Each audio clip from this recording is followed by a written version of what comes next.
નમસ્તે વિદ્યાર્થી મિત્રો, જીપીએસસી ઓનલાઈનમાં તમારું હાર્દિક સ્વાગત છે। અહીંયા આપણે જીપીએસસી ઓનલાઈનમાં ગુજરાતી મુખ્ય પરીક્ષાના એક ફોર્મેટનું ડિટેલ એનાલિસિસ સાથે આપણે એને સમજવાનો પ્રયત્ન કરીએ છીએ અને મુખ્ય પરીક્ષામાં એને કેવી રીતે સારામાં સારી રીતે આપણે લખી શકીએ તો એ બાબત અહીંયા આગળ સમજવાનો એ પ્રયત્ન ચાલુ છે। તો ચાલો શરૂઆત કરીએ। આપણું જે નેક્સ્ટ ફોર્મેટ છે એ નેક્સ્ટ ફોર્મેટનું અને એ છે અહેવાલ લેખન। તો સૌપ્રથમ એક બાબત તમારા બધાના મનમાં હશે કે અહેવાલ લેખન તો બહુ ઇઝી વસ્તુ છે। જ્યારે તમને કોઈ બાબતનો અહેવાલ પૂછવામાં આવ્યો હોય તો એમાં બે ચાર બાબતો કે એમાં શરૂઆતમાં શું થયું હતું, વચ્ચે કઈ બાબતો અને અંતમાં કઈ બાબતો થયું, તો આટલું બેઝિક ફોર્મેટ તમારા દરેકના મનમાં હશે।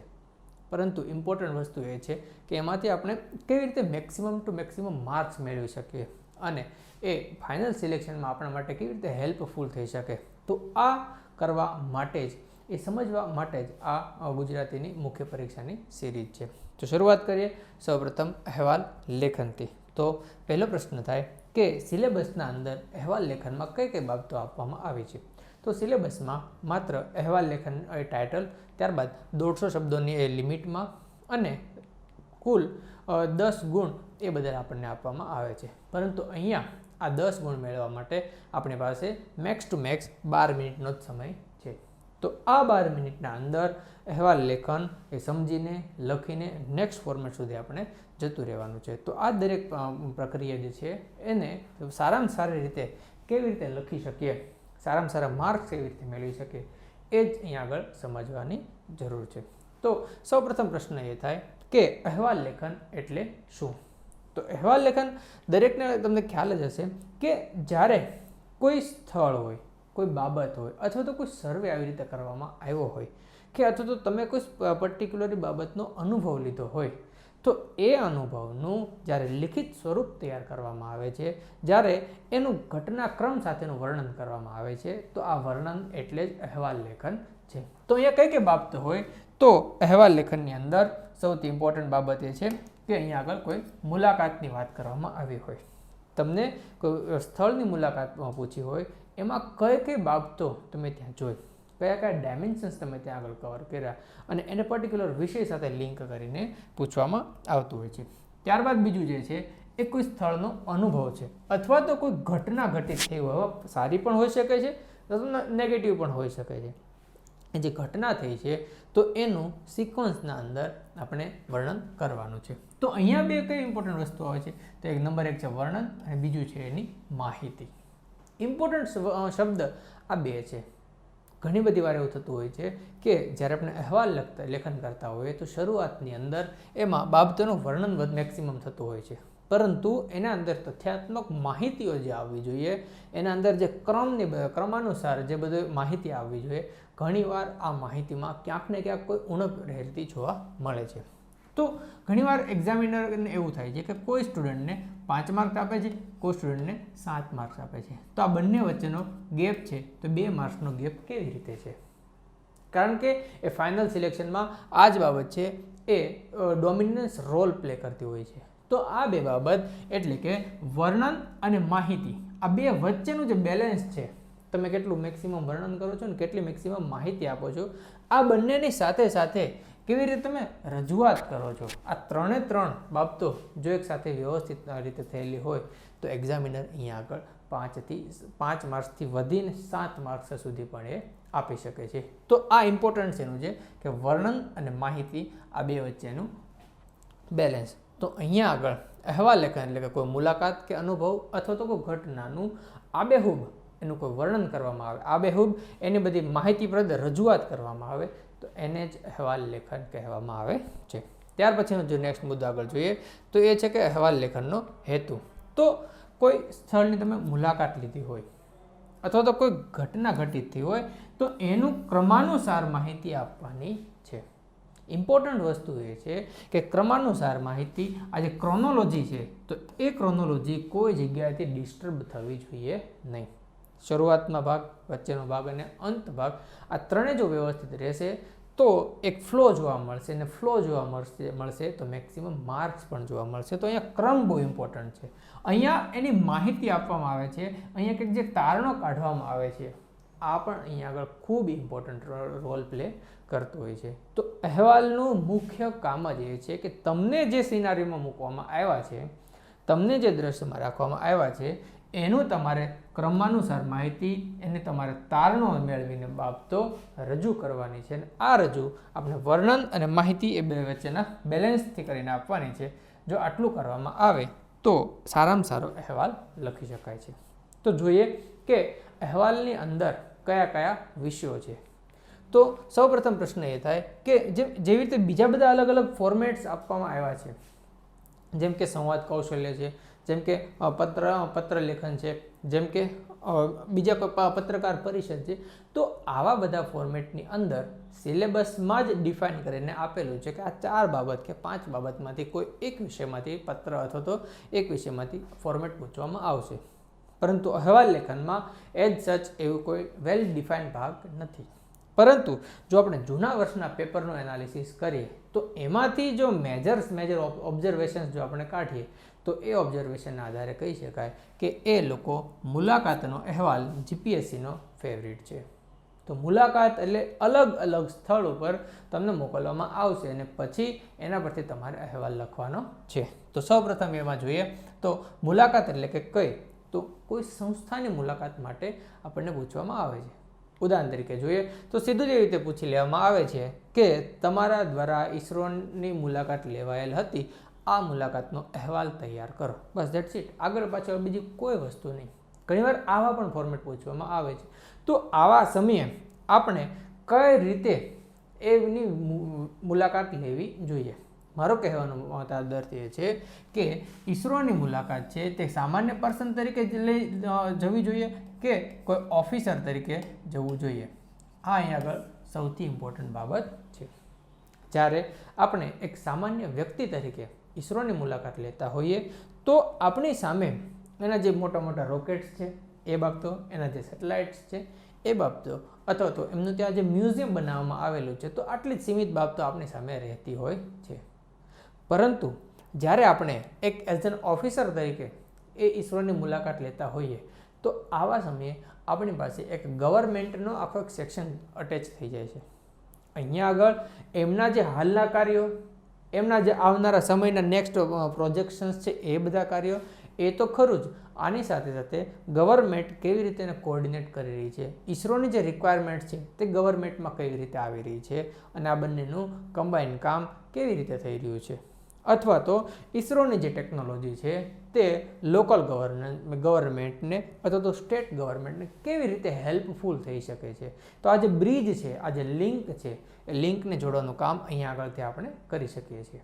તો આનાથી શું થશે કે એઝ એન ઓફિસર માઇન્ડ તમે કેવી રીતે વિચારો છો એ બાબત અહીંયા ખુલ્લી થશે. તમારા મેક્સિમમ ડાયમેન્શન્સ અહીંયા ખુલ્લા થશે તો બની શકે તમને મેક્સિમમ માર્ક્સ પણ અહીંયા આગળ મળી શકે છે.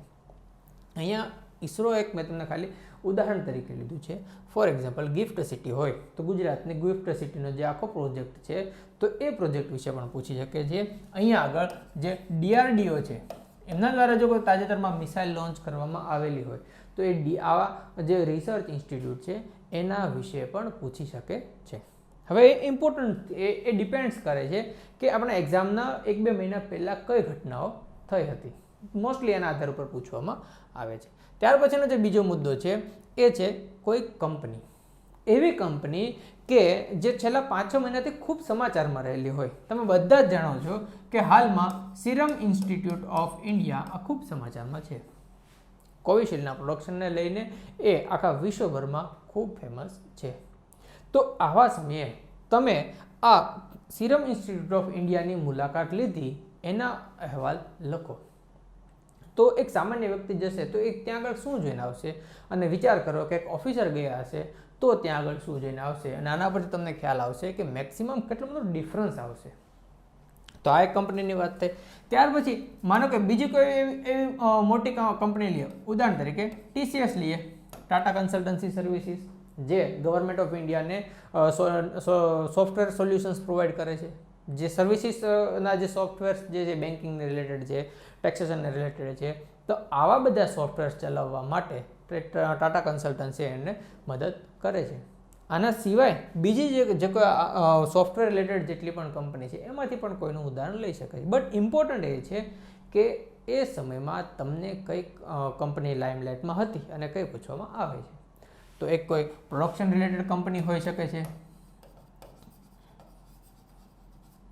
એ કોઈ સર્વિસીસ રિલેટેડ કંપની હોઈ શકે છે, એ સર્વિસીસમાં ફોર એક્ઝામ્પલ બેન્કિંગ રિલેટેડ કોઈ હોઈ શકે છે, અથવા તો કોઈ એમાં સોફ્ટવેર્સને રિલેટેડ કંપની હોઈ શકે છે. તો આવી અલગ અલગ કંપનીની મુલાકાતનો અહેવાલ આપણને પૂછવામાં આવે છે.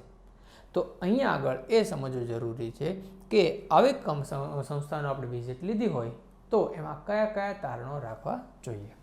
ત્યાર પછીનો જે આગળનો મુદ્દો છે એ જોઈએ. તો અહીંયા આગળ આપણને સહકારી પ્રવૃત્તિઓ ઉપર પણ પ્રશ્ન પૂછવામાં આવે છે. આ પ્રવૃત્તિઓ એટલે કે દૂધને રિલેટેડ બાબત જ્યારે આવે તો અમૂલ મોડેલ એ દરેકને મનમાં આવશે. તો જીપીએસસી સીધું જ એ રીતે પૂછી લેશે કે તમારા દ્વારા અમૂલ કંપની જે આણંદ ખાતે આવેલી છે તેની મુલાકાત લેવાય, આ મુલાકાતનો અહેવાલ તૈયાર કરો. જો આટલું સિમ્પલ પૂછી લેવામાં આવતું હોય તો એનો મતલબ શું થયો કે તમે ખાલી કંપનીનું જે ફિઝિકલ ઇન્ફ્રાસ્ટ્રક્ચર છે આટલી બાબતોનું જ તમે ત્યાં આગળ વર્ણન કરશો. તમે જે પ્રોસેસ થઈ રહી છે એ પ્રોસેસનું જ તમે ત્યાં આગળ વર્ણન કરશો. બટ આ બધું ચાલવા પાછળમાં બેકએન્ડમાં કોઈ કામ થતું હોય તો ત્યાં આગળ અમૂલ કંપની છે તો અમૂલનું પોતાનું આખું મોડેલ છે કે આખા ગુજરાતની અંદર એ કેવી રીતે એનું કાર્ય કરી રહી છે. તો આ આખું મોડેલ ત્યાંથી કોઈને સમજાવવામાં આવે. જે ફિઝિકલી દેખાય છે તે એટલું જ ઇમ્પોર્ટન્ટ નથી હોતું, પાછળમાં જે બેકએન્ડમાં જે કામ થતા હોય છે એ પણ એટલા ઇમ્પોર્ટન્ટ હોય છે. તો આવી રીતે અમૂલ મોડેલ ફોર એક્ઝામ્પલ તમને પૂછી લેવામાં આવે. દૂધનેથી આગળ વધીએ તો બેંકને રિલેટેડ કોઈ બાબત છે તો ગુજરાતની અંદર જે સહકારી પ્રવૃત્તિઓ છે જે બેન્કિંગ ખાતે મળે, ઉદાહરણ તરીકે કોઈ જિલ્લા સહકારી બેંક, તો અત્યારે ગુજરાતમાં લગભગ દરેક જિલ્લાની પોતાની સહકારી બેંક છે. આ બેંકની શાખાઓ લગભગ તાલુકા સેન્ટરથી હવે આગળ વધીને ગામના સેક્શનમાં આવી રહી છે. એ પ્રોસેસ કન્ટિન્યુ ચાલુ છે. તો આવી જેટલી સહકારી બેંકોનું આખું જે નેટવર્ક ઊભું થયેલું હોય તો એના હેડક્વાર્ટરમાં તમે મુલાકાત લીધી હોય તો એનો અહેવાલ તમને પૂછી લેવામાં આવે છે. તો આ બધી બાબતથી સહકારી પ્રવૃત્તિ, તો ગુજરાતમાં સહકારી પ્રવૃત્તિને ખૂબ મોટું ઇમ્પોર્ટન્સ છે. આપણા સિલેબસમાં જનરલ સ્ટડીઝમાં એક સબ્જેક્ટ એક ટોપિક પણ છે કે સહકારી ગુજરાતમાં વિકસિત થયેલી સહકારી પ્રવૃત્તિઓ. તો ત્યાં જે કંઈ આપણે તૈયાર કરેલું છે એ તૈયાર કરેલી બાબત અહીંયા આપણે એને ફોર્મેટમાં ઉપયોગ કરવાનો છે, એને અહીંયા આગળ અહેવાલ લેખનમાં ઉપયોગ કરવાનો છે. તો અહીંયા સમજવાનું એ જ વસ્તુ છે કે આવો શબ્દ આપણી સામે આવે તો આપણે કેવી રીતે એનો જવાબ લખવો જોઈએ. ત્યાર પછીનો જે નેક્સ્ટ મુદ્દો છે એ છે કે કોઈ મ્યુઝિયમ હોય, કોઈ મેમોરિયલ હોય કે એ સમયમાં એનું ઓપનિંગ કરવામાં આવેલું હોય, અથવા તો એ લાઇમલાઇટમાં હોય, અથવા તો બીજી કોઈ પણ એવી ઘટના થઈ હોય એને આ મ્યુઝિયમ કે મેમોરિયલને લઈને તો એ બાબત આપણને પૂછવામાં આવે છે.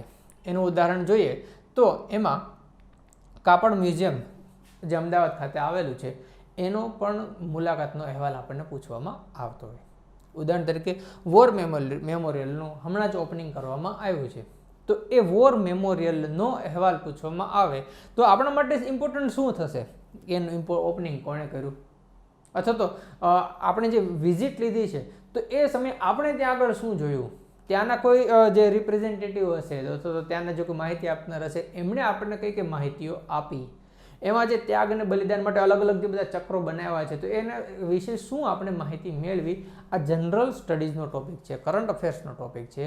એ માહિતી આપણે અહીં આગળ ફોર્મેટમાં ઘુસાડીને એના અંદર આપણને લખવાની છે. તો આવી રીતે જો કોઈ મેમોરિયલ, કોઈ મ્યુઝિયમ એ સમાચારમાં રહેતું હોય તો એનો અહેવાલ પણ પૂછવામાં આવતો હોય છે. ત્યાર પછીનો નેક્સ્ટ મુદ્દો છે ઐતિહાસિક સ્થળો, જે સતત સમાચારમાં તો રહેતા જ હોય છે. તો આવા ઐતિહાસિક સ્થળો ઉદાહરણ તરીકે જોઈએ તો કે સાબરમતી આશ્રમ. હવે ત્યાં આગળ ટ્રમ્પ પ્રેસિડેન્ટ ટ્રમ્પ આવ્યા હતા તો એમની મુલાકાતનો અહેવાલ પૂછી લેવામાં આવે. ત્યાંથી એ દાંડી યાત્રા નીકળવામાં આવી હતી, હમણાં પ્રતિક દાંડી યાત્રા એવું કહી શકાય. તો આ પ્રતિક દાંડી યાત્રાને પ્રતિક દાંડી યાત્રાની બાબતનો લઈ શકાય, અથવા તો તમે સાબરમતી આશ્રમ ઇટસેલ્ફ મુલાકાત લીધી તો ત્યાં બાપુના કઈ કઈ બાબતો ત્યાં આગળ સાચવીને રાખવામાં આવી છે. તો માત્ર ફિઝિકલી જ નહીં, એમના જે વિચારને લગતી પણ જે કોઈ બાબતો છે, એમની જે કોઈ પ્રવૃત્તિઓને લગતી બાબતો છે, તો આ પણ બાબતો ત્યાં આગળ કેવી રીતે કરવામાં આવી રહી છે, તો આવું આપણે એક્ઝામની અંદર ડિમાન્ડ કરે છે. તો આ આપણી એક્ઝામમાં આવવું જોઈએ. તો આવા કોઈ પણ ઐતિહાસિક સ્થળ હોઈ શકે છે. મેં તો તમને ખાલી અહીંયા આગળ ઉદાહરણ તરીકે આ સાબરમતી આશ્રમ આ એક લીધેલું છે. બીજા ઐતિહાસિક સ્થળની મુલાકાતનો અહેવાલ હોઈ શકે છે. ત્યાર પછીનો નેક્સ્ટ ફોર્મેટ જોઈએ તો એ છે કે ડિફરન્ટ મેળા. હવે એ રાષ્ટ્રીય સ્તરના મેળા બી હોઈ શકે અથવા તો રાજ્ય સ્તરના મેળાઓ પણ હોઈ શકે. તો હાલમાં જ જ્યારે આ કોવિડની આટલી ગંભીર સમસ્યા હતી, એમ છતાં પણ હાલમાં કુંભ મેળાનું આયોજન કરવામાં આવ્યું હતું. બની શકે કે કુંભમાં સીધું ન પૂછે અથવા તો એને રિલેટેડ કંઈ ફેરવીને બીજું કંઈ પણ સેક્શન કરીને પૂછે, તો આવો મેળો કોઈ આયોજિત થયો હોય તો એ આપણને પૂછી શકે છે. ત્યારે એના જો ગુજરાત લેવલના આપણે મેળાઓ જોઈએ તો તરણેતરનો મેળો ખૂબ ફેમસ છે. આના સિવાય ગુજરાતમાં અલગ અલગ બીજા 15 થી 20 મેળાઓ છે. મેં તો અહીંયા ખાલી એક ઉદાહરણ તરીકે જ એક મેળો લીધો છે. તો આવા મેળાની તમે મુલાકાત લીધી. મુલાકાત એટલે ખાલી સીમિત નથી રહેવાનું, એને આટલા બ્રોડ કન્ટેક્સમાં એનું આખું ઇન્ટરપ્રિટેશન કરવાનું છે અને એમાંથી તૈયાર કરવાનું છે.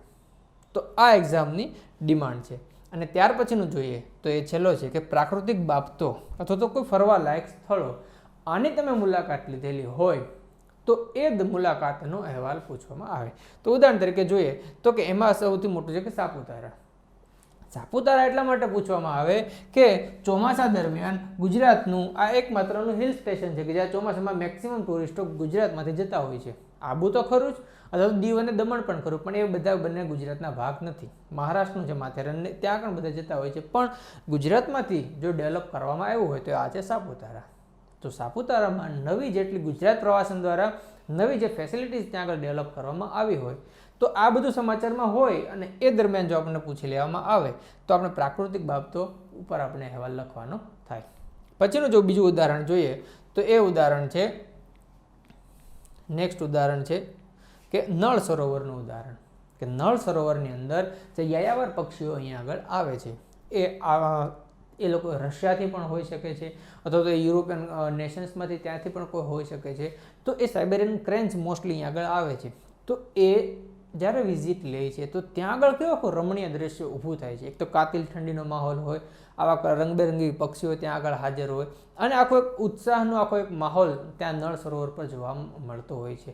તો આવું જ્યારે આપણી એક્ઝામ શિયાળાના સમયમાં આયોજિત થતી હોય અને એ સમાચારમાં એ આવતું હોય તો આપણને આવો નળ સરોવરની મુલાકાતનો અહેવાલ આપણને પૂછી શકે છે. અને ત્યાર પછી છે કે આ ઘોરડો. તો ઘોરડો ખાતે જે કચ્છમાં રણોત્સવનું આખું આયોજન કરવામાં આવે છે, તો હમણાં જ એવું થયું કે આજે લાસ્ટ યર જે આખું રણોત્સવનું આયોજન થયું હતું, તો આપણા માન્ય ઉપરાષ્ટ્રપતિ શ્રી એમણે ત્યાં આગળ મુલાકાત લીધી હતી. તો બને એવું કે ઉપરાષ્ટ્રપતિ શ્રી મુલાકાત લઈ રહ્યા છે તો એમની સાથે સાથે જ ગુજરાત ગવર્મેન્ટના જે બધા મોટા ઓફિસર્સ હશે, એ બધા ઓફિસર્સ એ વાઇસ પ્રેસિડેન્ટની સાથે ત્યાં આગળ પણ જશે. અને જ્યારે પ્રશ્ન પૂછવાની બાબત આવે તો એમના દ્વારા કોઈ રિકમેન્ડ કરવામાં આવ્યો હોય અથવા તો એક્ઝામિનરને લાગે કે ઓકે વાઇસ પ્રેસિડેન્ટ ત્યાં આવેલા છે, ગુજરાતના મોટા ઓફિસર્સ બધા ગયેલા છે, જ્યાં ચીફ મિનિસ્ટર ગયેલા છે, તો આ સમાચાર બધાના ધ્યાનમાં હશે. તો આવું ઘટના થવાના કારણે એ લોકો આપણી પાસે ઘોરડોનો અહેવાલ આપણને પૂછી લેતા હોય છે. હવે ઇમ્પોર્ટન્ટ વસ્તુ એ છે કે જ્યારે આવી કોઈ મુલાકાતનો અહેવાલ પૂછવામાં આવ્યો હોય તો આપણી પાસે ટોટલ અલગ અલગ 6 મેઇન ડાયમેન્શન્સ છે. તો આ 6 ડાયમેન્શન્સમાં આપણે ઘણીવાર એવું પણ થતું હોય કે આપણને આવડતું હોય છે અને ઘણીવાર એવું પણ થાય કે એમાં કોઈ વસ્તુનો ખ્યાલ ન હોય. તો હવે આવી પરિસ્થિતિ પણ ઘણીવાર ઊભી થઈ જતી હોય છે. તો હવે શું કરવું જોઈએ? તો આપણે સ્ટ્રેટેજી બનાવવાની છે. માનો કે કોઈ સંસ્થાને અહેવાલ પૂછવામાં આવ્યો છે, તો મારું એનું બેઝિક બેકગ્રાઉન્ડ તો તૈયાર હોવું જોઈએ કે જો સંસ્થાને રિલેટેડ વાત કરવામાં આવશે તો હું ત્યાંની જે કે પ્રવૃત્તિ હશે એની વાત કરીશ, ત્યાંની કોઈ ટેકનોલોજીને રિલેટેડ હશે તો એની બધી બાબતો કરીશ, ત્યાં કોઈ નાણાકીય બાબતો હશે એની વાત કરીશ, અને ત્યાં કોઈ રોજગારીને લગતી કોઈ બાબતો થતી હશે તો આની વાત કરીશ. આના સિવાય આપણે દરેકે પોતપોતાનું બનાવવાનું છે કે જો આ મુદ્દો આવે તો એમાં હું મારા આટલા મુદ્દા રાખીશ, જેથી એક્ઝામ સમયે એ બધું વિચારવા ન બેસવું પડે. ત્યાં વધારે પડતું વિચારવા બેસું તો લખવાનો ટાઈમ ઘટી જશે અને પછી છેલ્લા 12 મિનિટમાં ફોર્મેટ પૂરું નહીં થાય. તો તમારે હવે શું કરવાનું છે?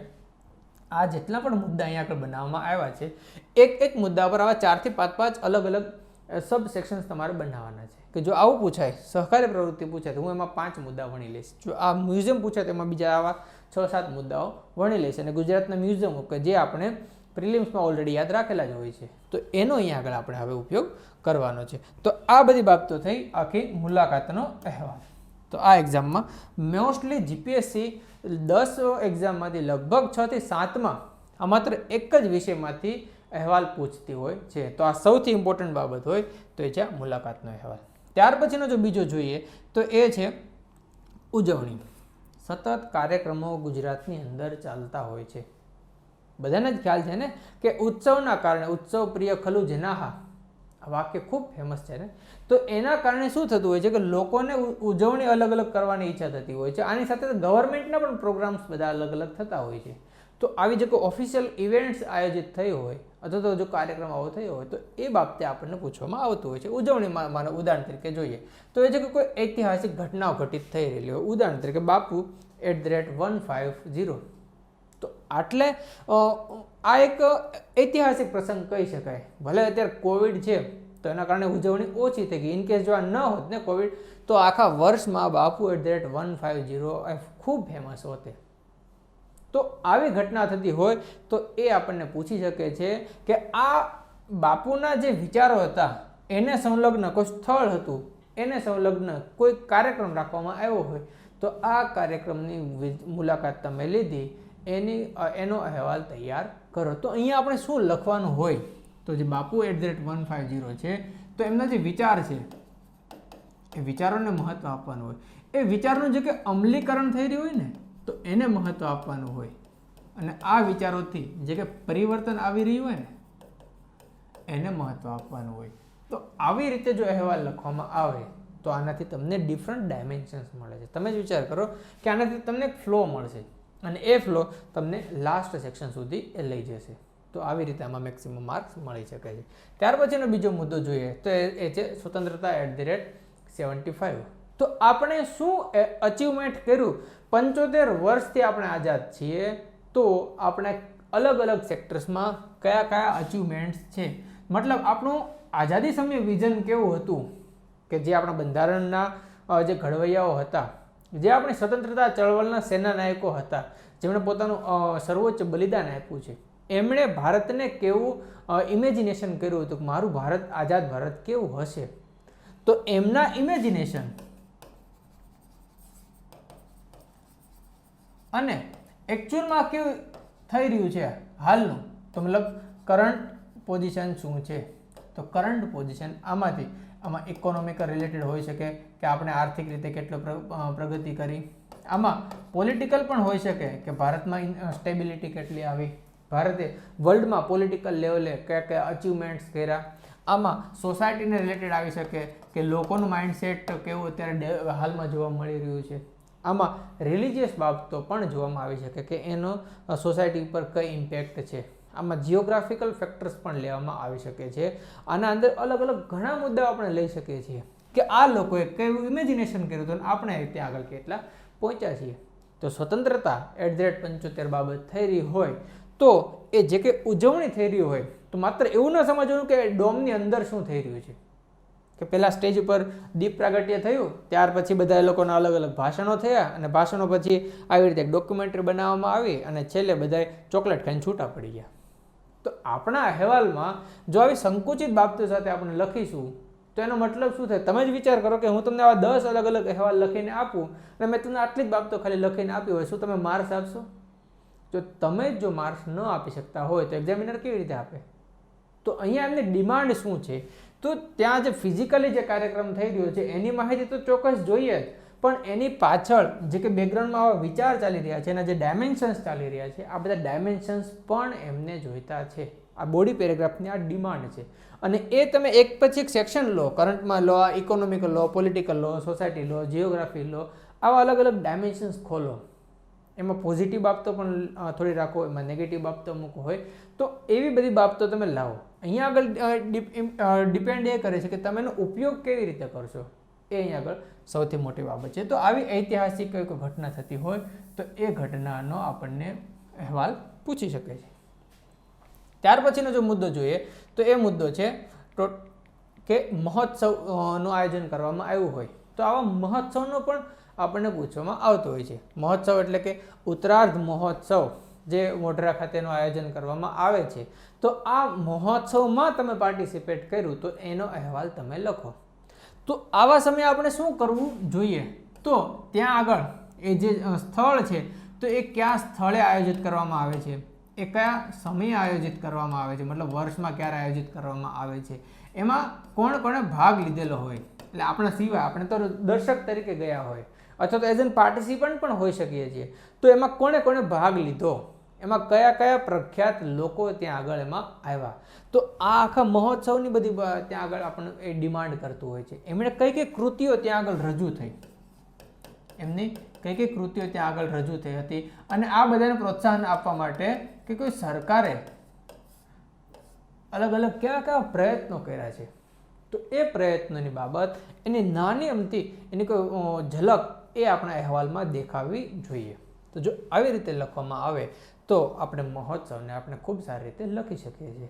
અને એક પછી એક પેરેગ્રાફમાં સિક્વન્સ બનાવતી જવાની, અને એ સિક્વન્સના છેલ્લે કે કન્ક્લુઝન લાવી દેવાનું કે આને હાલમાં આ બધી ઘટનાઓ થઈ રહી છે અને આના ઉપરથી આ આયોજન ઉપરથી ભવિષ્યાત્મક બાબતો કઈ થશે,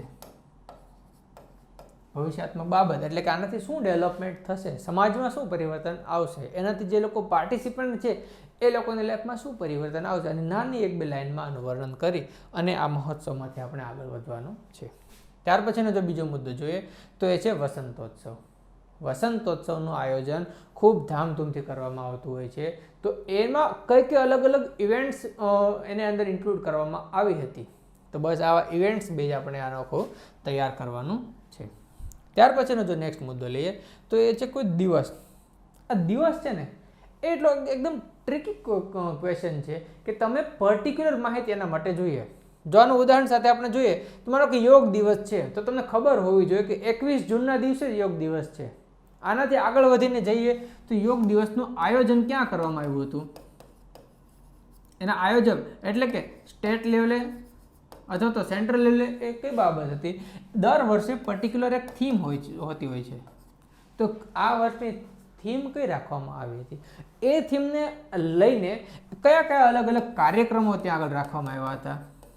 તો આના અલગ અલગ કાર્યક્રમો હોય છે કે ઇન્ડિવિજ્યુઅલ લેવલે કયા હતા, ગ્રુપ લેવલે કયા કયા હતા, આખા સિટી લેવલે કયા કયા હતા. તો આવા અલગ અલગ કાર્યક્રમો એના અંદર સબમાં યોગ દિવસના દિવસે કઈ કઈ બાબતો એ રાખવામાં આવી હતી. તો આવી બાબતો આપણી પાસે ઇમ્પોર્ટન્સ એનું માગે છે. આની સાથે સાથે જ યોગના ફાયદા, ઘણીવાર આપણે શું કરીએ છીએ કે ત્યાં ઘટના થયું એ જ લખીએ, પણ એને આપણે અંદર શું અસર થઈ, એના શું ફાયદા થયા, એ ફાયદા કોઈ વ્યક્તિ આપણને કીધેલા હોય એ કાર્યક્રમના દિવસે, તો એને આપણે એની જે ભાષણ હશે તો એ ભાષણની અંદર આપણે એને વણી લેવાના છે. તો આવી રીતે આપણે કોઈ દિવસનો અહેવાલ લખવાનો છે. એનાથી હજુ જો આજે આગળ જઈને વાત કરીએ તો એ છે કે મતદાન દિવસ. અત્યારે ખૂબ કાર્યક્રમો ચાલી રહ્યા છે. અત્યારે મતદાનને પ્રમોટ કરવા માટે કે નો વન લેફ્ટ બિહાઇન્ડ, જો આવી થીમને લઈને આખો આ મતદાન દિવસની ઉજવણી કરવામાં આવી રહી છે. અહીંયા ઇમ્પોર્ટન્સ વસ્તુ એ બને છે કે કોવિડની આવી ભયંકર સ્થિતિ હોવા છતાં પણ જો ઇલેક્શન ઓર્ગેનાઇઝ થઈ શકતા હોય તો આવા ઇલેક્શન સમયે મતદાર શું ખરેખર જાગૃત છે, શું પોતાની મરજી મુજબ એ લોકો વોટ આપવા જઈ રહ્યા છે. જો આવી ભયંકર સ્થિતિમાં પોતાની ઈચ્છા મુજબ જો એ લોકો વોટ આપવા જઈ શકતા હોય તો સામાન્ય સ્થિતિમાં એ લોકો કેમ મતદાન ઓછું થતું હશે, છે ને. આવા ઘણા બધા અલગ અલગ બધા પ્રશ્નો હોતા હોય છે. તો આ લોકો શું ડિફેન્ડ એ કરે છે કે મતદાનની એટલે કે 25 જાન્યુઆરી આ દિવસની કોઈ એક થીમ ઉપાડશે અને એ થીમને લઈને આપણે અંદર ઘુસાડશે અને પછી આપણને પૂછશે કે આગળ પહેલાં થીમની બધી વસ્તુ આ દિવસે યોજાયેલ મતદાન દિવસ યોજવામાં આવ્યો હતો અથવા તેની ઉજવણી કરવામાં આવી હતી, તમે એમાં ભાગીદાર થયા હતા, એનો અહેવાલ તૈયાર કરો. તો હવે આપણે એનો અહેવાલ તૈયાર કરવાનો છે. એના પછીનો જો નેક્સ્ટ મુદ્દો જોઈએ તો એ છે કે બંધારણ દિવસ. આ ખૂબ ઇમ્પોર્ટન્ટ છે કે 26 નવેમ્બરના દિવસે બંધારણ દિવસ ઉજવવામાં આવે છે. તો આ દિવસને લઈને કયા કયા કાર્યક્રમો થયા હતા. તો અહીંયા આગળ જો આ વાત થતી હોય ને તો અહીંયા આગળ ગવર્મેન્ટનો સેક્શન આવશે જ. ગવર્મેન્ટમાં આ કાર્યક્રમની ઉજવણી થશે. આની સાથે સાથે એમાં એક્ઝિક્યુટિવ લેજિસ્લેચર લેવલે અલગ અલગ માનો કે વિધાનસભાની અંદર છે, સંસદ સભાની અંદર છે, તો કાર્યક્રમ રાખવામાં આવશે. કોઈ યુથ પાર્લામેન્ટનું આયોજન કરવામાં આવશે, કોઈ સીએમ છે અથવા તો મિનિસ્ટર્સ છે, એ બધા પોતપોતાની સ્પીચ આપશે. બંધારણના જે આદર્શો હતા ને, તો એ આદર્શોને લઈને આપણે ક્યાં પહોંચ્યા છીએ, ખરેખર એમાં કેટલો આપણે પ્રોગ્રેસ કર્યો છે, હજુ શું કરવાનું બાકી છે. ઘણી બધી બાબતો એવી છે કે આપણે લાગુ કરી શક્યા નથી. ઉદાહરણ તરીકે યુનિફોર્મ સિવિલ કોડ હજુ પણ આપણે લાગુ કરી શક્યા નથી. એક્સેપ્ટ છે કે ગોવાએ લાગુ કર્યું છે, પણ આખા ભારત દેશમાં લાગુ થયું નથી. બંધારણનો આદર્શ હતો પણ એ આપણે કરી શક્યા નથી. તો આ દિવસે એ બધી બાબતોને આપણે યાદ કરવામાં આવે છે, ને એ તમે પોલિટીમાં ખૂબ સારી રીતે ભણો જ છો. તો ત્યાં જે ભણ્યા છો એને ગુજરાતીમાં આપણે અંદર આવી રીતે ઉપયોગ કરવાનો છે. એના પછીની જો બાબત જોઈએ તો એ છે યુવા દિવસ. 12 જાન્યુઆરીના દિવસે સ્વામી વિવેકાનંદને જન્મ જયંતિ નિમિત્તે આ યુવા દિવસનું આયોજન કરવામાં આવે છે. તો અહીંયા આગળ ઇમ્પોર્ટન્ટ શું થશે કે આપણે જે કંઈ કાર્યક્રમ હશે, સ્ટેજ કાર્યક્રમને પ્રવૃત્તિને એ બધી તો લઈશું જ, પણ કોઈ એક વ્યક્તિ એવો પણ પકડવાનો, એની સ્પીચ એવી પણ પકડવાની કે ખરેખર યુવા શું હોય, હાલનો યુવા એ કેવો છે, અથવા તો એને હાલની સ્થિતિથી આગળ વધીએ તો ખરેખર ભારતનો યુવા કેવો હોવો જોઈએ. આ બાબત આપણી પાસેથી એક્સપેક્ટ કરે છે કે હાલમાં બેરોજગારીનું પ્રમાણ, હાલમાં સ્કિલનું પ્રમાણ જે ઘટી રહ્યું છે, એ બધું જોતાં ભારતની સ્થિતિ એવી હોવી જોઈએ કે એ સ્કિલ જોબ ગેઇનર નહીં પણ જોબ ગીવર હોવો જોઈએ, જોબ ટેકર નહીં પણ જોબ ગીવર હોવો જોઈએ. તો આવી બાબતો અને આવા કોઈ કોટેશન્સ અથવા તો આવી કોઈ નાની બાબતોને જોડીને આપણે આપણા અહેવાલની અંદર લખવાની છે. બટ મેક શ્યોર કે જે એસેના અંદર આપણે જે ત્યાં આગળ કોટ્સનો ને બધો ઉપયોગ કરીએ છીએ એવી રીતે અહીંયા આગળ ઉપયોગ કરવાનો નથી. અહીંયા આગળ ઇનડાયરેક્ટલી એનો ઉપયોગ કરવાનો છે. તો આના બધા ઉપરથી આપણે એવું કન્ક્લુઝન કાઢી શકીએ કે જે વિષય છે એમાં આપણે ઉજવણીની બાબત લઈએ તો એમાં ઐતિહાસિક, મહોત્સવ અથવા તો દિવસ, આમાંથી આ પણ હોઈ શકે છે. હું જરાય પણ એવો નથી કરતો કે આમાંથી જ પૂછવામાં આવે. આના સિવાયનો બીજો કોઈ પણ હોઈ શકે છે, પણ જે થીમ છે ને એમાં તમારો ફ્લો છે ને એ કેવો હોવો જોઈએ, તો એ હું તમને અહીં આગળ સમજાવવા માગું છું. એનાથી જો આપણે આગળ વાત કરીએ તો વિષયમાં આપણું છે કે અલગ અલગ કાર્યક્રમો. તો કાર્યક્રમનો પહેલી વાત છે કે માનો કે ગવર્મેન્ટ દ્વારા કોઈ કાર્યક્રમનું આયોજન કરવામાં આવે છે, આયોજન અથવા તો માનો કે કોઈ ખાનગી સંસ્થા દ્વારા કોઈ આયોજન કરવામાં આવ્યું હોય, તો એ કાર્યક્રમ હોય તો એમાંથી આપણને પૂછે. જો ગવર્મેન્ટ હોય તો આપણને શું પૂછશે, તો માનો કે વાઇબ્રન્ટ સમિટ આખા ગુજરાત લેવલે આયોજન કરવામાં આવે છે ને, ભલે હમણાં છેલ્લા 2 વર્ષથી આયોજન થતું નથી, એનો મતલબ એવું થોડું છે કે એ ક્યારે આયોજિત થશે જ નહીં. જ્યારે કોવિડની પરિસ્થિતિ નોર્મલ થશે તો ગુજરાતની અંદર ઇન્વેસ્ટમેન્ટની બાબતો એ ખૂબ પ્રચારમાં આવશે. તો આવા સમયે આવી વાઇબ્રન્ટ સમિટ, માનો વાઇબ્રન્ટ જ કાઢી નાખો, કોઈ સમિટ લઈ લો. તો સમિટ એટલે કે જે શિખર સંમેલન આયોજિત કરવામાં આવ્યું હોય, તે ઇન્વેસ્ટમેન્ટને લગતું હોય, એ કોઈ પોલિટિકલ બાબતોને લગતું હોય, એ કોઈ મલ્ટીનેશનલ બાબતોને લગતું હોય, તો આ સમિટમાં કઈ કઈ ઘટનાઓ થઈ હતી. તો તેમાં કોઈ સ્ટેજ કાર્યક્રમ પણ હોય, એમાં કોઈ અલગ અલગ પ્રેઝન્ટેશન પણ હોય. આની સાથે સાથે એ લોકો જે કંઈ ઇનોવેશન કરેલું હોય, એ લોકો કોઈ વસ્તુઓ બનાવેલી હોય તો એનું આખું પ્રદર્શન પણ યોજવામાં આવ્યું હોય છે. તમને ખ્યાલ હશે કે આ જે વાઇબ્રન્ટ સમિટ છે એ જ્યારે આયોજિત થાય છે ત્યારે વિધાનસભાની બાજુના જે બધા ડોમ બનાવેલા છે તો ત્યાં આખું પ્રદર્શન યોજવામાં આવે છે.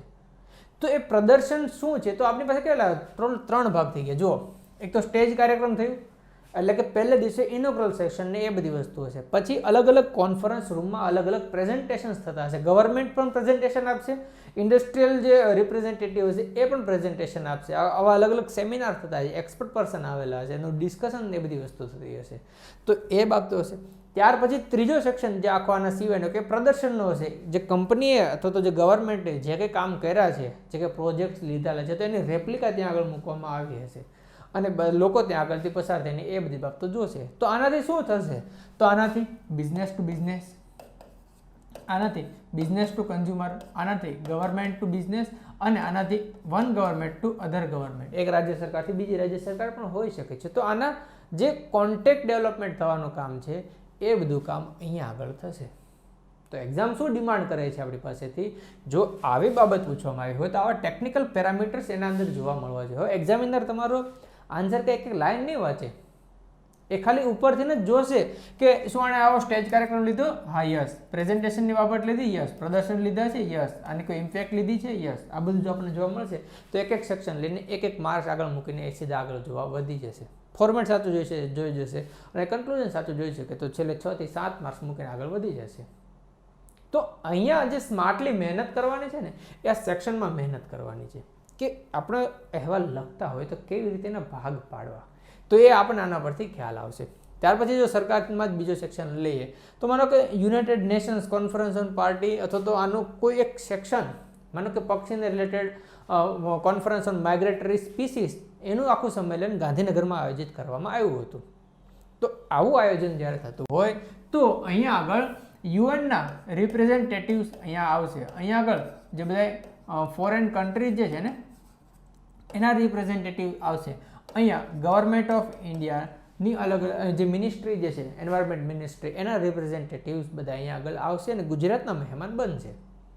તો આવા સમયે જે માઇગ્રેટરી બર્ડ્સને રિલેટેડ જો કોઈ કાર્યક્રમ થયો છે તો એક્ઝિટ એ શું છે, એ કયા દિવસોમાં આયોજિત કરવામાં આવ્યો હતો, એની થીમ શું હતી, આનાથી શું ફાયદાઓ થાય છે, અને વર્લ્ડ લેવલ અથવા મલ્ટીનેશનલમાં સેક્શનમાં જોઈએ તો ત્યાંથી બધા કેવી રીતે કોઓપરેશન કોઓર્ડિનેશન કરી રહ્યા છે. તો આવી બધી બાબતો આપણા આ નિબંધની અંદર એક્સપેક્ટ કરવામાં આવે છે. ત્યાર પછીનો જો નેક્સ્ટ સેક્શન જોઈએ તો એ સેક્શન છે કે અત્યારે ખૂબ સમાચારમાં ચાલે છે કે રસીકરણ કાર્યક્રમ. અત્યાર સુધી એ બાબત પોલિયોને લઈને લાઇનમાં હતી. હવે ભારતમાં આપણે પોલિયોનું એલિમિનેશન કરી દીધું છે અને નવો સામે પડકાર આવીને ઊભો છે and that is the COVID-19. સૌથી મોટું ઇમ્પોર્ટન્ટ વસ્તુ છે કે આ આખો કાર્યક્રમ આયોજિત કરવામાં આવી રહ્યો છે તો એનું જો ઇનોગ્રલ ફંક્શન હોય ને તો એ ફંક્શનનો આપણને કાર્યક્રમ પૂછી લેવામાં આવે તો ત્યાં આપણે શું ધ્યાન રાખવું જોઈએ, તો કઈ કઈ રસીઓના નામ સાથે આપણે એની અંદર આપવાનું છે, કંપની હોય તો એના નામ સાથે આપણે એને આપવાનું છે, એ કયા કયા સ્ટેજમાં લાગુ થશે. તો બધાને તમને ખ્યાલ છે ને કે 42 યર વાળો છે, પછી 18 યરનું છે, પછી 12 યરનું છે, અથવા તો જે એના પછીનું જે નેક્સ્ટ ફેજ આવશે તે 42 કે અહીંયા આગળ 45 કોઈ પણ હોઈ શકે છે. અલગ અલગ બધી બાબતો ચાલી રહી છે. અહીંયા આગળ દિવસો પણ ઇમ્પોર્ટન્ટ છે. પહેલાં એવું કહેવામાં આવતું હતું ભાઈ 28 દિવસે લેવાનું છે, વચ્ચે બાબત એવી આવે કે 45 દિવસે લેવાની છે. હવે તો સિંગલ ડોઝની પણ વાત ચાલી રહી છે. તો આ શું થઈ, આ એની અલગ અલગ થીમ થઈ કે કેવી રીતે કરવામાં આવશે. આ સમયે કોવિન પોર્ટલ ઉપર બધું લોગિન અને રજિસ્ટ્રેશન કરાવ્યા બાદ જ જે યંગસ્ટર છે એ લોકો રસી લઈ શકે છે. તો ઇમ્પોર્ટન્ટ બાબત શું થઈ કે આમાં કયા કયા આસ્પેક્ટ્સ આવશે તો એ બાબતોને અહીંયા આગળ આપણે વણી લેવાની છે. તો આ બધું તમે આ લખી લેજો. તો આ બધી બાબતોને આગળ સાથે જો વાત કરીએ તો એ નેક્સ્ટ સેક્શન છે, એ સેક્શન છે કે કોઈ ઉદ્ઘાટન કાર્યક્રમ હોય, માનો કે ગિફ્ટ સિટી ખાતે ઇન્ટરનેશનલ સ્ટોક એક્સચેન્જ આખું બિલ્ડિંગનું આખું જો ઉદ્ઘાટન કરવામાં આવ્યું હોય તો એ ઉદ્ઘાટનનો કાર્યક્રમ ત્યાં આગળ આપણને પૂછવામાં આવી શકે. આની સાથે માનો કે કોઈ સેરેમની હોય, માનો કે ગવર્મેન્ટે સરદાર સરોવર ડેમ છે એ ડેમ રાષ્ટ્રને સમર્પિત કર્યો તો આ સમયે તમે મુલાકાત લીધી, એનો અહેવાલ તમે લખો. તો આ શું થયું કે આવું કોઈ ઉદ્ઘાટન કાર્યક્રમ કે જે ખૂબ નેશનલ લેવલે ખૂબ લાઇમલાઇટમાં હોય તો એ સેક્શન આપણે પૂછાઈ શકે છે. તો આ ગિફ્ટ સિટીનો બાબત છે. હવે સ્ટેચ્યુ ઓફ યુનિટી જૂનું થઈ ગયું છે, સરદાર સરોવર ડેમનું જે ઉદ્ઘાટનનું હતું એ બધી વસ્તુ જૂની થઈ ગઈ છે. પણ આની સાથે નવા પ્રોજેક્ટ જે આવી રહ્યા છે, માનો કે ધોલારાવાળો કોઈ પ્રોજેક્ટ છે, નવો કોઈ સોલાર પાવર પ્લાન્ટ, હમણાં જ ત્યાં આગળ કચ્છ ખાતે આખો મોટો ખાવડા ત્યાં આગળ સોલાર પ્લાન્ટનું ઉદ્ઘાટન કરવા, ભૂમિપૂજન ને બધી વસ્તુ કરવામાં આવી. આની સાથે ડિસેલિનેશન પ્લાન્ટનું પણ લોકાર્પણ કરવામાં આવ્યું. તો આવા જે કંઈ કાર્યક્રમો થયા હોય તો એ કાર્યક્રમમાંથી આપણને પૂછી શકે છે. ત્યાર પછીનું જો નેક્સ્ટ સેક્શન છે એ જોઈએ તો માનો કે આ ભૂમિપૂજન એ વાત થઈ ગઈ કે 30 ગીગાવોટનો સોલાર પાવર પ્લાન્ટ. હવે આપણે જો ખાનગી બાબતોમાં જઈએ અથવા તો કોઈ સંસ્થાગત બાબતોમાં જઈએ તો માનો કે કોઈ જાગૃતિ કાર્યક્રમ અથવા તો કેમ્પેનનું આયોજન કરવામાં આવ્યું હોય ને પૂછી શકે તો કેમ્પેન એટલે કઈ રીતે, માનો કે કોઈ દોડનું આયોજન કરવામાં આવ્યું છે અને આ દોડના આયોજનની જે મુખ્ય થીમ હતી તે બેટી બચાવો બેટી પઢાઓને પ્રમોશન મળે, એનેમાં જાગૃતિ આવે, આવી કોઈ બાબતો હતી. કોઈ સાયકલિંગ કેમ્પેન આખું આયોજન કરવામાં આવે કે શહેરના એક વિસ્તારથી બીજા વિસ્તાર અથવા બે સિટી વચ્ચે સાયકલિંગ કેમ્પેન આયોજન કરવામાં આવ્યું હતું જેની મુખ્ય થીમ એ પ્લાસ્ટિકનો ઓછો ઉપયોગ અથવા તો રિડક્શન ઓફ પ્લાસ્ટિક અથવા 3R રિડ્યુસ, રીયુઝ અને રિસાયકલ આ મુદ્દો એની થીમ હતી. તો આના ઉપર આયોજિત કરવામાં આવ્યું હતું. તો આનો અહેવાલ તૈયાર કરો. તો આવા જે કંઈ જાગૃતિ કાર્યક્રમ હોય, એમાં દોડનું હોઈ શકે, એમાં કોઈ સાયકલનું હોઈ શકે, એમાં કોઈ કાર રેલી હોઈ શકે, એમાં કોઈ બાઇક રેલી હોઈ શકે, અથવા તો સ્ટુડન્ટ દ્વારા અલગ અલગ પ્રોજેક્ટ્સ કરવામાં આવતા હોય, તો આનું આપણે પૂછવામાં આવતું હોય. તો અહીંયા આગળ આપણે શું ધ્યાન રાખવાનું છે, એ દિવસે જે કંઈ કાર્યક્રમ થતા હશે એ તો હશે જ, પણ આ કાર્યક્રમની એની જે અસરો જે હતી ને, બની શકે અહીંયા આપણે ટૂંકા ગાળાની પણ લઈ શકીએ, લાંબા ગાળાની અસરો પણ લઈ શકીએ. આનાથી પરિવર્તન શું આવશે? માનો કે અસરોમાં આપણે હકારાત્મક અને નકારાત્મક બે અસરો લઈ લઈએ. આનાથી પરિવર્તન એટલે લોકોના માઇન્ડસેટમાં શું ચેન્જીસ આવશે, અથવા તો લોંગ રનમાં જે છે ત્યારે આખા દેશ લેવલે શું પરિવર્તન આવશે. તો આવી બધી બાબતો આપણે આ કાર્યક્રમની અંદર એની ઇન્ક્લુડ કરવાની છે. તો ત્યાર પછીનો જો નેક્સ્ટ મુદ્દો જોઈએ તો એ છે કે રક્તદાન શિબિર. હાલમાં જે કોવિડની સ્થિતિ બધી ચાલી રહી છે, તો અત્યારે રક્તદાન કાર્યક્રમો ખૂબ ઓછા થઈ રહ્યા છે. તો બને એવું કે બ્લડની જે રિક્વાયરમેન્ટ છે ને, એ રિક્વાયરમેન્ટમાં માઇનોર જ ઘટાડો થયો છે, પણ બ્લડ ડોનેશન જે પ્રવૃત્તિ છે ને એમાં મેજર ઘટાડો થયો છે. તો ઘણીવાર એવું પણ થશે, આજથી મને 2-5 મહિના જો આના ઉપર વધારે પ્રમોશન આપવામાં ન આવે તો પછી લોહીની જ અછત ઊભી થશે. જેટલા લોકોને આની ડિમાન્ડ છે, તો સામે શું થાય કે તાત્કાલિક સપ્લાય નહીં આવે, આવશે પણ 15-20 દિવસ પછી આવશે. તો આ ઇન બિટવીન આટલા સમયે તો એમાં ઘણા લોકો જીવ ગુમાવવાનો પણ વારો આવી શકે છે. તો આવી બધી વસ્તુ ન થાય, તો એટલા માટે કોઈ રક્તદાન શિબિરનું આયોજન કરવામાં આવે. આના કરતાં જો આપણે બીજા કન્ટેક્સમાં જોઈએ તો માનો કે સીએમનો બર્થડે હોય, કોઈ કેમ્પસના એમડી હોય એમનો બર્થડે હોય, કોઈ ધારાસભ્યનો જન્મ દિવસ હોય, કોઈ એમપીનો જન્મદિવસ હોય, તો આવા દિવસોએ આ રક્તદાન શિબિરનું આયોજન લગભગ કરવામાં આવતું હોય છે. તો આવી બાબતોને લઈને પણ આપણને પૂછી શકે છે. અને ત્યાર પછીનો જો છેલ્લો જોઈએ તો એક એ છે કે કોઈ ટાઉન હોલના અંદર જ કાર્યક્રમનું આયોજન કરવામાં આવ્યું હોય. બની શકે કે એ કોઈ એન્યુઅલ ફંક્શન હોય, બની શકે કે એ કોઈ સંગીત સંધ્યાનું આયોજન કરવામાં આવ્યું હોય, કોઈ ગઝલ કાર્યક્રમનું આયોજન કરવામાં આવ્યું હોય, કોઈ સ્પર્ધાનું આયોજન કરવામાં આવ્યું હોય, કોઈ સ્પીચ કોમ્પિટિશન અથવા તો એવી બધી બાબતો કરવામાં આવી હોય. તો આના ઉપર આપણને અહેવાલ પૂછાય. તો જો આવું પૂછાય તો ત્યાં આપણે કયા કયા ડાયમેન્શન્સ આવવા જોઈએ? તો એ જે કાર્યક્રમ થયો ને એ તો હશે જ, એમાં જે મહાનુભાવો આવ્યા હશે એ પણ હશે, એમને જે નાની મોટી સ્પીચ આપી હશે, અથવા તો એમના જે અંશો હશે ને એમની સ્પીચના, એમનું જે વક્તવ્ય હતું એમના. હવે એને આપણે ઇન્વર્ટેડ કોમામાં એ રીતે બધું લખવાનું નથી. અહેવાલમાં લખવાની ભાષા અથવા તો એનો જે વે છે ને તે આખો અલગ છે. જે સ્પીચમાં લખતા હતા એ વે અલગ છે, અને અહેવાલમાં લખે એ આખો વે અલગ છે. તો આ આખો જે કાર્યક્રમ થયો હતો, અથવા તો જે માનો સંગીત સંધ્યા હોય તો 1-2 સંગીતની એની જે ફેમસ બાબતો હોય ને એને અહીંયા આગળ લખવાની. માનો કે કોઈ ગઝલ કાર્યક્રમ થયો તો ગઝલની 1-2 કડી અહીંયા આગળ એ એક્સપેક્ટ કરે છે. માનો કે કોઈ સ્પર્ધાનું આયોજન કર્યું તો સ્પર્ધામાં સ્પર્ધક હોય, સ્પર્ધકો એટલે વિનર્સ હોય, તો એ કઈ સ્પર્ધામાં કોણ કોણ વિજેતા થયું, આ બધી બાબતો અહીંયા આગળથી આપણને પૂછો. એ બધી વસ્તુ એમને જોઈતી છે. અહીંયા આગળ એમને જે માનો કે કોઈ સ્પીચ કોમ્પિટિશનનું જ આપણે ઉદાહરણ લઈએ તો સ્પીચ કોમ્પિટિશન શરૂ થતાં પહેલાં કોઈ ઇન્ટ્રોડક્ટરી કોઈ નાની સ્પીચ આપશે, એમાં કયા કયા પાર્ટિસિપન્ટ્સ હતા ને એ બધી બાબતોને એ બધી રજૂ કરશે. ત્યાર પછી એક જે પાર્ટિસિપન્ટ્સ હતા એ પોતાની સ્પીચ આપશે ને છેલ્લે એ આખું ડિક્લેર કરવામાં આવશે કે આમાં કોણ કોણ વિજેતા થયું. અને આની ખરેખર શું અસર થાય છે લોકો ઉપર. સ્પીચ કોમ્પિટિશનમાં ભાગ લે તો એમને તો નો ઓબ્વિયસ કે એમની સ્પીચ સારી થશે જ, પણ આને જે લોકો સાંભળી છે ને એ લોકોની પણ સ્પીચ આપવાની એમની ઈચ્છા થશે. તો એમનો પણ સ્ટેજ ફેરથી માંડીને એ બધી વસ્તુ દૂર થશે ને લોકોના વિચાર છે ને તે મૌલિકતાથી રજૂ કરતા થશે. તો આને બ્રોડ કન્ટેક્સમાં આપણે વિચારવાનું છે, ખાલી એક નાની બાબતમાં નથી વિચારવાનું. તો એ બધી બાબતોના આના જે અંશો છે ને તો એ અંશો આપણે અહીંયા આગળ લખવાના છે. તો કાર્યક્રમની બાબતો લખીએ, વક્તવ્યના બધા અંશો લખીએ, એની જે અસરો લખીએ. તો આવી રીતે એને જે છેલ્લે કન્ક્લુડિંગ કરીએ તો મને લાગે છે કે આના બધા ડાયમેન્શન્સ આના અંદર ઇન્ક્લુડ થઈ જશે. તો આ આપણા માટે ઇમ્પોર્ટન્ટ બાબત હતી કે કોઈ કાર્યક્રમનો અહેવાલ પૂછવામાં આવ્યો હોય તો એને કેવી રીતે લખવો જોઈએ. જનરલી લખવાનું નથી, બી સ્પેસિફિક. ગવર્મેન્ટમાં જાઓ, ખાનગી સંસ્થામાં જાઓ, ગવર્મેન્ટ છે તો કાર્યક્રમના અંદર જાઓ, કાર્યક્રમના જે સ્પેસિફિક અલગ અલગ પોઈન્ટ્સ છે એ આપણે તૈયાર કરવાના છે, અને એ એક્ઝામમાં જતાં પહેલાં આપણે તૈયાર કરી રાખવાના છે કે જેથી આપણી સામે કોઈ અહેવાલ આવે તો આપણને કોઈ ઇસ્યુ આવે નહીં. ત્યાર પછીનો નેક્સ્ટ વિષય જોઈએ તો એ છે કે અકસ્માત. અકસ્માતમાં ઘણીવાર માનો કે આગને લગતા અથવા તો કોઈ પ્રાકૃતિક આવી બધી ઘટનાઓ જે છે એને લગતો આપણને પૂછી શકે છે. તો આગ એટલે ઇન ધ સેન્સ મેં અને પ્રાકૃતિક બાબતમાં હું જોઉં છું પ્રાકૃતિક. હવે આગ જે છે ને તે જંગલમાં લાગતી આગ પણ હોઈ શકે. હવે જો આને માનવ સર્જિત બાબતો જોઈએ તો હોસ્પિટલમાં લાગતી પણ આગ પણ હોઈ શકે છે. તો આ આગનો મુલાકાત આપણે ન લેવાની હોય. આ જે અકસ્માત થયો છે તો આ અકસ્માતમાં જે કંઈ જાનહાનિ થઈ છે તો એને બધી બાબતોનો આપણને અહેવાલ લખવાનો હોય. તો આવો જ્યારે અહેવાલ લખવાનો થાય તો એમાં કઈ કઈ બાબતોનું ધ્યાન રાખવું જોઈએ તો એ બધી બાબતો આપણે અહીંયા લેવાની છે. માનો કે હોસ્પિટલમાં આગ લાગી છે તો લાગવાની જે શરૂઆત થઈ છે તો ત્યારબાદ શરૂઆતમાં કોણ આવશે? શરૂઆતમાં ત્યાંના બધા સ્થાનિક તંત્ર અથવા સ્થાનિક લોકો અથવા તો હોસ્પિટલના જ જે લોકો જે છે એ એમને બચાવ પ્રવૃત્તિ કરવાની ટ્રાય કરશે. એ જશે એટલે કે જે ફાયર ફાઇટર અથવા જે ફાયર બ્રિગેડ છે એ ત્યાં આગળ આવશે અને એ પોતાના પ્રયત્નો ચાલુ કરશે.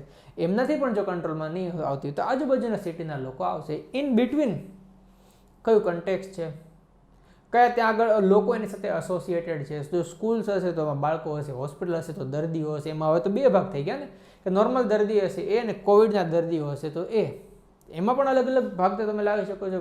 વેન્ટિલેટરવાળો સેક્શન લાવી શકો છો કે ઓક્સિજનવાળો સેક્શન લાવી શકો કે આટલી ગંભીર પરિસ્થિતિ હોવા છતાં પણ જ્યારે આગ લાગી તો દર્દીઓને ત્યાં આગળથી શિફ્ટ કરવામાં આવ્યા પણ એક પણ દર્દીનો જીવ ગયો નથી. આવી બાબતોને લઈને આપણે અહેવાલ તૈયાર કરવાનો છે. માનો કોઈ જંગલને ઉદ્યોગને આગ લાગી હોય તો એમાં કોઈ બ્લાસ્ટ પણ થઈ શક્યો હોય અથવા તો કોઈ મેજર આગ લાગી હોય તો ત્યાં ઘણા લોકોની જાનહાનિ થશે. તો આવું ઘટના થતી હોય તો એનું રિલીફ વર્ક કેવી રીતે કરવામાં આવ્યું, ત્યાં આગળ જે મોટો પોલિટિકલ માણસો હશે એ લીડર્સ પણ ત્યાં આગળ આવીને ઊભા રહી જશે. ત્યાંનું જે સ્થાનિક તંત્ર જે છે એ પણ આવીને ઊભું રહી જશે. ત્યાંના આખો જે ફાયર ફાઇટરનો આખો જે ડિપાર્ટમેન્ટ છે એ પણ આવીને ઊભું રહી જશે. બધાની ડ્યુટી અલગ અલગ હશે. ફાયરવાળા હશે તો એ આગને બુઝાવવાનું કામ કરશે. સ્થાનિક તંત્ર જે છે એ ત્યાંની બધી વ્યવસ્થા જોવાનું કામ કરશે. અને જે રાજકીય વ્યક્તિ આવશે તો એ લોકોને મદદ મળી શકે અથવા તો રાહત પેકેજ, મદદ નહીં પણ રાહત લઈ લે એમના માટે રાહત પેકેજનું આખું આયોજન કરવામાં આવશે. માનો 1 લાખ રૂપિયા છે, જે લોકો મૃતક થયા છે એમને 6 લાખ રૂપિયા અને જે ઘાયલ થયા છે એમને 1 લાખ રૂપિયા આવી જાહેરાત કરી દેવામાં આવશે. ત્યાં આગળ એમના દ્વારા કોઈ કમિટી બેસાડી દેવામાં આવે. એમના દ્વારા કોઈ ઇનિશિયલ કારણો શું થયા છે તો કે ફાયર ડિપાર્ટમેન્ટ છે એ જાહેર નહીં કરી દે. એ આ ત્રણેય સાથે લિંક કરશે. પછી એ લોકોની અંદર ચર્ચા થશે અને ત્યાર પછી પ્રાથમિક કારણ જાહેર કરી દેવામાં આવશે કે ભાઈ આગના કારણે લાગી અથવા તો કોઈ કેમિકલ રિએક્શનના કારણે લાગી અથવા તો કોઈ અનસર્ટન કન્ડિશનના કારણે લાગી. તો આવું રીઝન બહાર પાડી દેવામાં આવશે. તો આ બધી બાબતોને લઈને આપણને અહેવાલ પૂછે તો આટલી બાબતો આપણે ધ્યાનમાં રાખવી જરૂરી છે. ત્યાર પછીનો જો બીજો મુદ્દો લઈએ તો એ છે કે વાહનને લગતા અલગ અલગ બધા અકસ્માતો થયા હોય તો ત્યાં આગળ શું થશે? માનો કે કોઈ રેલવેને લગતો કોઈ અકસ્માત થયો હોય, 2 ટ્રેન અથડાઈ હોય તો હવે તો લગભગ બહુ ઓછું જોવા મળે છે કે 2 ટ્રેન અથડાતી હોય એવી ઘટના ઓછી જોવા મળે છે. કારણ કે હવે સેફ્ટીની ઉપર વધુ મહત્ત્વ આપવામાં આવે. હવે કેવા બને છે કે બસ કોઈ ખાઈમાં પડી ગયેલી હોય તો આપણને વારંવાર સમાચારમાં જોવા મળે કે સાપુતારાના સમાચાર હોય છે, કાં તો દક્ષિણ ગુજરાતના કોઈ સમાચાર હોય છે, કાં તો સૌરાષ્ટ્રમાંથી આપણને આવા સમાચારો મળતા હોય છે. અને ઉત્તરાખંડને ત્યાંથી તો કન્ટિન્યુ ચાલુ જ હોય છે કે કોઈ બસ આખી ખાઈમાં એ જશે, કાં તો કોઈ વિમાન જે છે એ આખું ક્રેશ કરી ગયેલું હોય. તો આવા મોટા અકસ્માતો થયેલા વાહન એટલે 2 વ્હીલર 4 વ્હીલર 2 વ્હીલર કે બાઇક ને એ બધાની વાતને અહીંયા આગળ આટલું સિમ્પલ નથી લેવાનું એને આટલા બ્રોડ કન્ટેક્સમાં લેવાનું છે. જો આવા સમયે થશે તો હવે પછી આપણે અહેવાલ કેવી રીતે લખવો જોઈએ તો એમાં શરૂઆતમાં જે પ્રાથમિક બાબતો હતી એ આપણે વણી લેવાની છે કે ત્યાં આગળ આ સમયે આ સ્થળ પર અલગ અલગ વાહન એમની વચ્ચે અકસ્માત થયો હતો કે જેમાં પ્રાથમિક સ્તરે ત્યાંના જે સ્થાનિક નિવાસીઓ હતા, સ્થાનિક તંત્ર હતું એ બધું ત્યાં આગળ આવીને રાહતને અને બચાવની કામગીરીની શરૂઆત કરી હતી. ઘાયલ લોકો હતા એમને 108 એમ્બ્યુલન્સમાં લઈને હોસ્પિટલમાં તાત્કાલિક સારવાર માટે લઈ જવાનો ટ્રાય કર્યો હતો અને જે મૃતક હતા તો એને પોલીસ દ્વારા આવીને પંચનામું કરવાની કાર્યવાહી થઈ હતી. અને ઇન બિટવીન જે સ્થાનિક પ્રશાસન હતું એમણે ત્યાં આગળ જે લોકો મદદ આપી રહ્યા છે તો એ બધા વચ્ચે કોર્ડિનેશન કરવાનું કામ ને આ બધી વસ્તુ એમણે સંભાળી લીધી હતી. જેમ જેમ આગળ જે એ ડિપેન્ડ કરે કે કેટલો મોટો અકસ્માત છે. જો મોટો અકસ્માત થતો હોય તો મિનિસ્ટરને આપણે એન્ટ્રી કરાવવાની, અને નાનો અકસ્માત જો એમાં થતો હોય તો પછી આપણે નાના કોઈ MLAને લાવી શકીએ, અથવા તો ત્યાંના કોઈ મોટા લીડર હોય, એ સિટીના લીડર હોય તો એને લાવી શકીએ અને આપણે અકસ્માત છે એમાંથી આગળ વધી શકીએ. એમાં દ્વિતીય સ્તરે જો બાબત થતી હોય તો ત્યાં આગળ રાજકીય પ્રવૃત્તિ છે, આનો આખી એન્ટ્રી થશે ને આમની એન્ટ્રી થશે એટલે કે રાહત પેકેજ આખું જાહેર કરી દેવામાં આવશે. અહીંયા આગળ કેવું થશે, ખાલી બધી મદદ જ કરવામાં આવશે, સિમ્પલ, કે જે સ્થાનિક પરિસ્થિતિ છે એને અંડર કંટ્રોલ કરવાનો પ્રયત્ન કરવામાં આવશે. પણ જ્યારે સેકન્ડ લેવલે જશે એટલે પૈસાની બધી બાબતો આવશે, અને થર્ડ લેવલે જશે એટલે આની તપાસની બધી બાબતો આવશે કે ખરેખર આ કેવી રીતે થયું. તપાસની બાબત આવે તો એમનેમ સિમ્પલ નહીં હોય, તે ત્યાં આગળ કોઈ એક્સપર્ટની કમિટી બેસાડી દેવામાં આવે. તો આ એક્સપર્ટ કમિટી અને આખા આયોજનને બધી વસ્તુ આપશે, પણ એ આપણે રિપોર્ટમાં નથી લેવાનું. આપણે રિપોર્ટમાં એટલું લેવાનું છે કે સરકારશ્રી દ્વારા આ તપાસ સમિતિનું આયોજન, આ તપાસ સમિતિનું ગઠન કરવામાં આવ્યું હતું કે એક સભ્યની હોય કે 2 સભ્યની હોય, અને એ આનો વિસ્તૃત માહિતી મેળવશે અને પછી રિપોર્ટ જમા કરાવશે. તો આવી રીતે આપણે કોઈ અકસ્માતનો અહેવાલ પૂછવામાં આવે તો અલગ અલગ ડાયમેન્શન્સને લઈને આપણે અહેવાલ લખવાનો છે.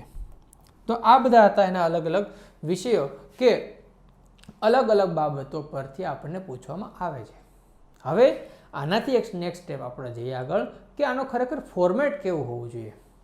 તો એઝ સચ એવું કોઈ વેલ ડિફાઇન્ડ ફોર્મેટ હોતું નથી અહેવાલ લેખન માટે, કે ભાઈ તમે પત્ર લેખનમાં કેવું હોય છે કે લેફ્ટ કોર્નરમાં લખો, રાઇટ કોર્નરમાં પ્રતિને પ્રેષક ને બધી વસ્તુ લખો, વિષય લખો, પછી સંબોધન કરો, પછી વિષયમાં તમે એન્ટ્રી જાઓ, આભાર સહ કરીને તમે એન્ડ કરીને બહાર નીકળી જાઓ. આવું તમને નિવેદનમાં અલગ ફોર્મેટ જોવા મળશે, આવું અરજી લેખનમાં જોવા મળશે. પણ અહીંયા આગળ એવું એક જ ફોર્મેટ નથી.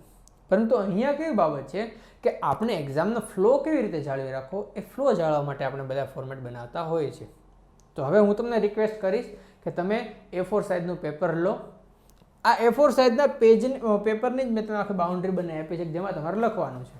હવે અહીંયા જે રીતે આગળ બાબતો આવતી જશે તો આની સાથે સાથે તમારે વિડીયો પોઝ કરતા જવાનું અને એ બાબતો તમારે તમારા પેજની અંદર લખી લેવાની, જે આપણા માટે એક રિવિઝન વર્ક માટે અથવા તો આપણું જે બ્રોડ કન્ટેક્ટ જાણવો હોય તો એના માટે ઇમ્પોર્ટન્ટ બાબત થઈ રહેશે. તો સૌપ્રથમ આપણે જોઈએ કે મુલાકાત માટેનો અહેવાલ પૂછાયો હોય તો આપણે એના ફોર્મેટમાં અથવા તો આપણે એના ફ્લોમાં કઈ બાબત આપણે ધ્યાન રાખીશું. તો સૌથી ઉપર આપીશું આપણે શીર્ષક. શીર્ષકની સાથે જે કંઈ કન્ટેક્સ આપ્યું હોય ને તો એ કન્ટેક્સ અથવા એ બાબતની મુલાકાતનો અહેવાલ, આ આખું તમારું આખો જે મુદ્દો છે તે આખો તમારો શીર્ષક થયો. જેવું શીર્ષક પૂરું થાય છે એની સાથે અહીંયા આગળ સ્થળ અને તારીખ તમે લખી દો છો. તો આજે આપણો જે ઉપરનો જે પેરા છે ને એ પૂરો થાય છે. અહીંયા આગળ ઘણા એવા પ્રશ્ન થાય કે સર આ ટાઇટલ કેવું હોવું જોઈએ, શીર્ષક કેવું હોવું જોઈએ, શું આને ઇન્ટરેસ્ટિંગ બનાવવાનું, શું આને ડ્રાય રાખવાનું, કે શું આને લેમેન લેંગ્વેજમાં લખવાનું. તો આને એક પર્ટિક્યુલર ઇમેજ છે કે આ એકદમ ડ્રાય કોન્સેપ્ટ છે, સૂકું બાબતો છે, આમાં કોઈ ઇન્ટરેસ્ટિંગ બાબતો હશે ને સીધું જ લખી દેવામાં આવશે કે આ મુલાકાત અથવા તો ઈસરોની મુલાકાતનો અહેવાલ, બસ પતી ગઈ વાત. એમાં વધારે લાંબુ ચોડું આગળ વસ્તુ નહીં. એ ડિપેન્ડ કરે છે કે તમને એક્ઝામમાં શું પૂછવામાં આવ્યું છે. ત્યાં તમને એવું પૂછવામાં આવ્યું છે કે તેને વિશ્લેષણ અને તારણો રજૂ કરતો અહેવાલનું વર્ણન કરો અથવા તો અહેવાલ લખો. તો આવા સમયે તમારે ઈસરોની મુલાકાતનો અહેવાલ અથવા તો ઈસરોની મુલાકાતમાંથી જરા તારણોનો અહેવાલ, આવી રીતે તમારો વિષય જે છે એક્ઝામમાં આપ્યો છે એને જોઈ અને અહીંયા આગળ આપણે મારે લખવાનું છે. આપણે જોઈશું આગળ અલગ અલગ બધા એક્ઝામ્પલ્સ આપેલા છે ને, એમાં જોઈશું કે ખરેખર ટાઇટલ કેવું હોવું જોઈએ. ત્યાર પછીનો જે મુદ્દો છે તે આ ધીસ ઇઝ અવર પેરા 1. આ પેરા 1 જે છે તે આપણું ઓપનિંગ સેક્શન છે. અને જેમ ઓપનિંગ સેક્શનમાં સહેવાગને યાદ કરવાનું કે પહેલાં બોલે 4 મારે, પહેલી ઓવરમાં 2-3 4 મારે તો એક ધમાકેદાર શરૂઆત કરશે. તો અહીંયા આપણી શરૂઆત પણ ધમાકેદાર થવી જોઈએ, કારણ કે એક્ઝામિનરને ઉપરનો સેક્શન જોઈને તરત પહેલો જ આ જ વસ્તુ વાંચશે. તો અહીંયા આગળ આપણે પૂર્વ ભૂમિકાથી એની શરૂઆત કરવાની છે, બેઝિક એનું બેકગ્રાઉન્ડ આપવાનું છે. જોઈશું આપણે અહેવાલના અંદર કે એક્ઝેક્ટ પૂર્વ ભૂમિકા કેવી હોવી જોઈએ. ત્યાર પછી 5W આ આપણી એક રામબાણ ઇલાજ આપણે આવા ગણી શકીએ. 5W એટલે શું કે ભાઈ વોટ શું હતું, વેર સ્થળ, વેન એટલે ટાઈમ, વાય એટલે એનો હેતુ હતો એ, અને હુ એટલે પાર્ટિસિપન્ટ્સ કોણ આના હતા. આ 5W ને તમે આઈડેન્ટિફાય કરી લો. કોઈ પણ મુલાકાત કેમ ન હોય, આટલી બાબતો તો એના અંદર હશે હશે અને હશે જ. જો આ વસ્તુને આપણે પહેલા પેરેગ્રાફની અંદર ઇન્ટ્રોડ્યુસ કરી દઈએ તો આપણા આખા અહેવાલનો એમ આ 5 લાઇનના અંદર આવી જશે. તો this is our para number 1. ત્યાર પછીની વાત લઈએ. માનો કે કોઈ વિવિધ કંપની હોય, કોઈ સ્થળ હોય, અથવા તો કોઈ શાખા હોય, અથવા તો માનો કે મ્યુઝિયમ છે, મેમોરિયલ, તમે આ બધાની મુલાકાત લીધી. તમે જ્યારે આની મુલાકાત લો છો તો એમનો બેઝિક બાબતો ખાલી નહીં કે અમે ત્યાં આ બધી વસ્તુ જોઈને આવતા રહે, જોઈને નહીં, એનો કોઈ ઇતિહાસ હશે, એનું કોઈ મહત્વ હશે અને એની કોઈ વિશેષતાઓ છે. આ બાબતોને આપણે ઇન્ક્લુડ કરવાની છે. ઈસરોની જો તમે વાત કરો તો ઈસરોનો કોઈ ઇતિહાસ છે, ઈસરોનું ભારતના સાયન્ટિફિક ડેવલપમેન્ટમાં અથવા તો ભારતનું ઇન્ટરનેશનલ રિલેશનમાં કંઈક મહત્વ છે, ઈસરોની વિશેષતાઓ છે, ઈસરોના અલગ અલગ પ્રોજેક્ટ્સ છે. એ બાબતોને અહીંયા આગળ પેરા નંબર 2ના અંદર એનું આખું વર્ણન કરવાનું છે. તો આ બાબતોને આપણે ઇન્ક્લુડ કરીશું ને તો આપણું ધીરે ધીરે હવે ફ્લો ડેવલપ થાય. હવે તમે જ વિચારો, જુઓ, શરૂઆતમાં તમે કન્ટેક્સ આપી દીધું, પૂર્વ ભૂમિકા આપી, 5W બધી વસ્તુ આપી દીધી. હવે તમે ત્યાં આગળ એનો ઇતિહાસ, મહત્વ, વિશેષતા આવી બધી માહિતી આપી છે. મતલબ હવે થોડું ઇન્ટરેસ્ટિંગ થઈ ગયું. હવે આગળ શું આવશે તો જે નેક્સ્ટ પેરા જે છે એમાં કોઈ એક્સપર્ટ આપણે તમને માહિતી આપેલી હોય, ત્યાંના જે લોકલ પર્સન હોય, ત્યાંના જે સાયન્ટિસ્ટ હોય એમણે તમને માહિતી આપી હોય, તમારી સાથે કોઈ વ્યક્તિ હોય એમણે માહિતી આપેલી હોય, તો એમાં એક્સપર્ટનો જે મહત્વ છે ને આ ખૂબ ઇમ્પોર્ટન્ટ રહેલું છે. તો એક્સપર્ટની માહિતી લો, એમના જે કંઈ સંસ્થા છે એમણે કંઈ સિદ્ધિ મેળવી હોય, તમે જે બાબતની જેની મુલાકાત લઈ રહ્યા છો એ ગવર્મેન્ટનું હોય કે પ્રાઇવેટનું હોય, એ કોઈ સ્થળ હશે, એ કોઈ કંપની હશે. આપણે આગળ જોઈએ તો ને અલગ અલગ મુલાકાત માટે અલગ વિષય, તો એમને જે કંઈ સિદ્ધિ હાંસલ કરેલી છે, એમને જે કંઈ એવોર્ડ મળેલા છે, એમનું જે કાર્ય છે ને આ કાર્ય તમને ખૂબ ઇમ્પોર્ટન્ટ છે, એનું તમારે વર્ણન કરવાનું છે. એ વર્ણનનો જે પેરા જે છે that is our para number 3. આનાથી શું થશે કે તમે જુઓ ધીરે ધીરે હવે પાછો અગેન ફ્લો ડેવલપ થયો, તમે ડીપમાં અંદર જઈ રહ્યા છો. તમે જેટલા ડીપમાં જશો તો ડીપમાં તમે અલગ અલગ ડાયમેન્શન્સ પકડશો તો એની સાથે તમારા માર્ક્સ પણ તમે આગળથી વધતા જશે. અને હવે આપણે લાસ્ટ પેરા તરફ જઈએ તો બે બાબતો થાય. અંદર જ મારો લખીને આપ્યું છે કે તમે તમારા ફેમિલી સાથે વિઝિટ લીધી, ઇટ મીન્સ કે તમે કોમન મેન થઈ ગયા. તો આવી રીતે હોય, જો કોઈ સામાન્ય વ્યક્તિ હોય તો તમે ત્યાંથી શું શીખવા મળ્યું, તમે એનો ભવિષ્યમાં કેવી રીતે ઉપયોગ થશે, તમે એનો ઉપયોગ કરશો, તો આ બાબતોને તમારે કન્ક્લુડિંગમાં છેલ્લે લખી દેવાની છે કે હું આટલી વસ્તુ ત્યાંથી શીખો ને આવી રીતે હું એનો ઉપયોગ કરીશ.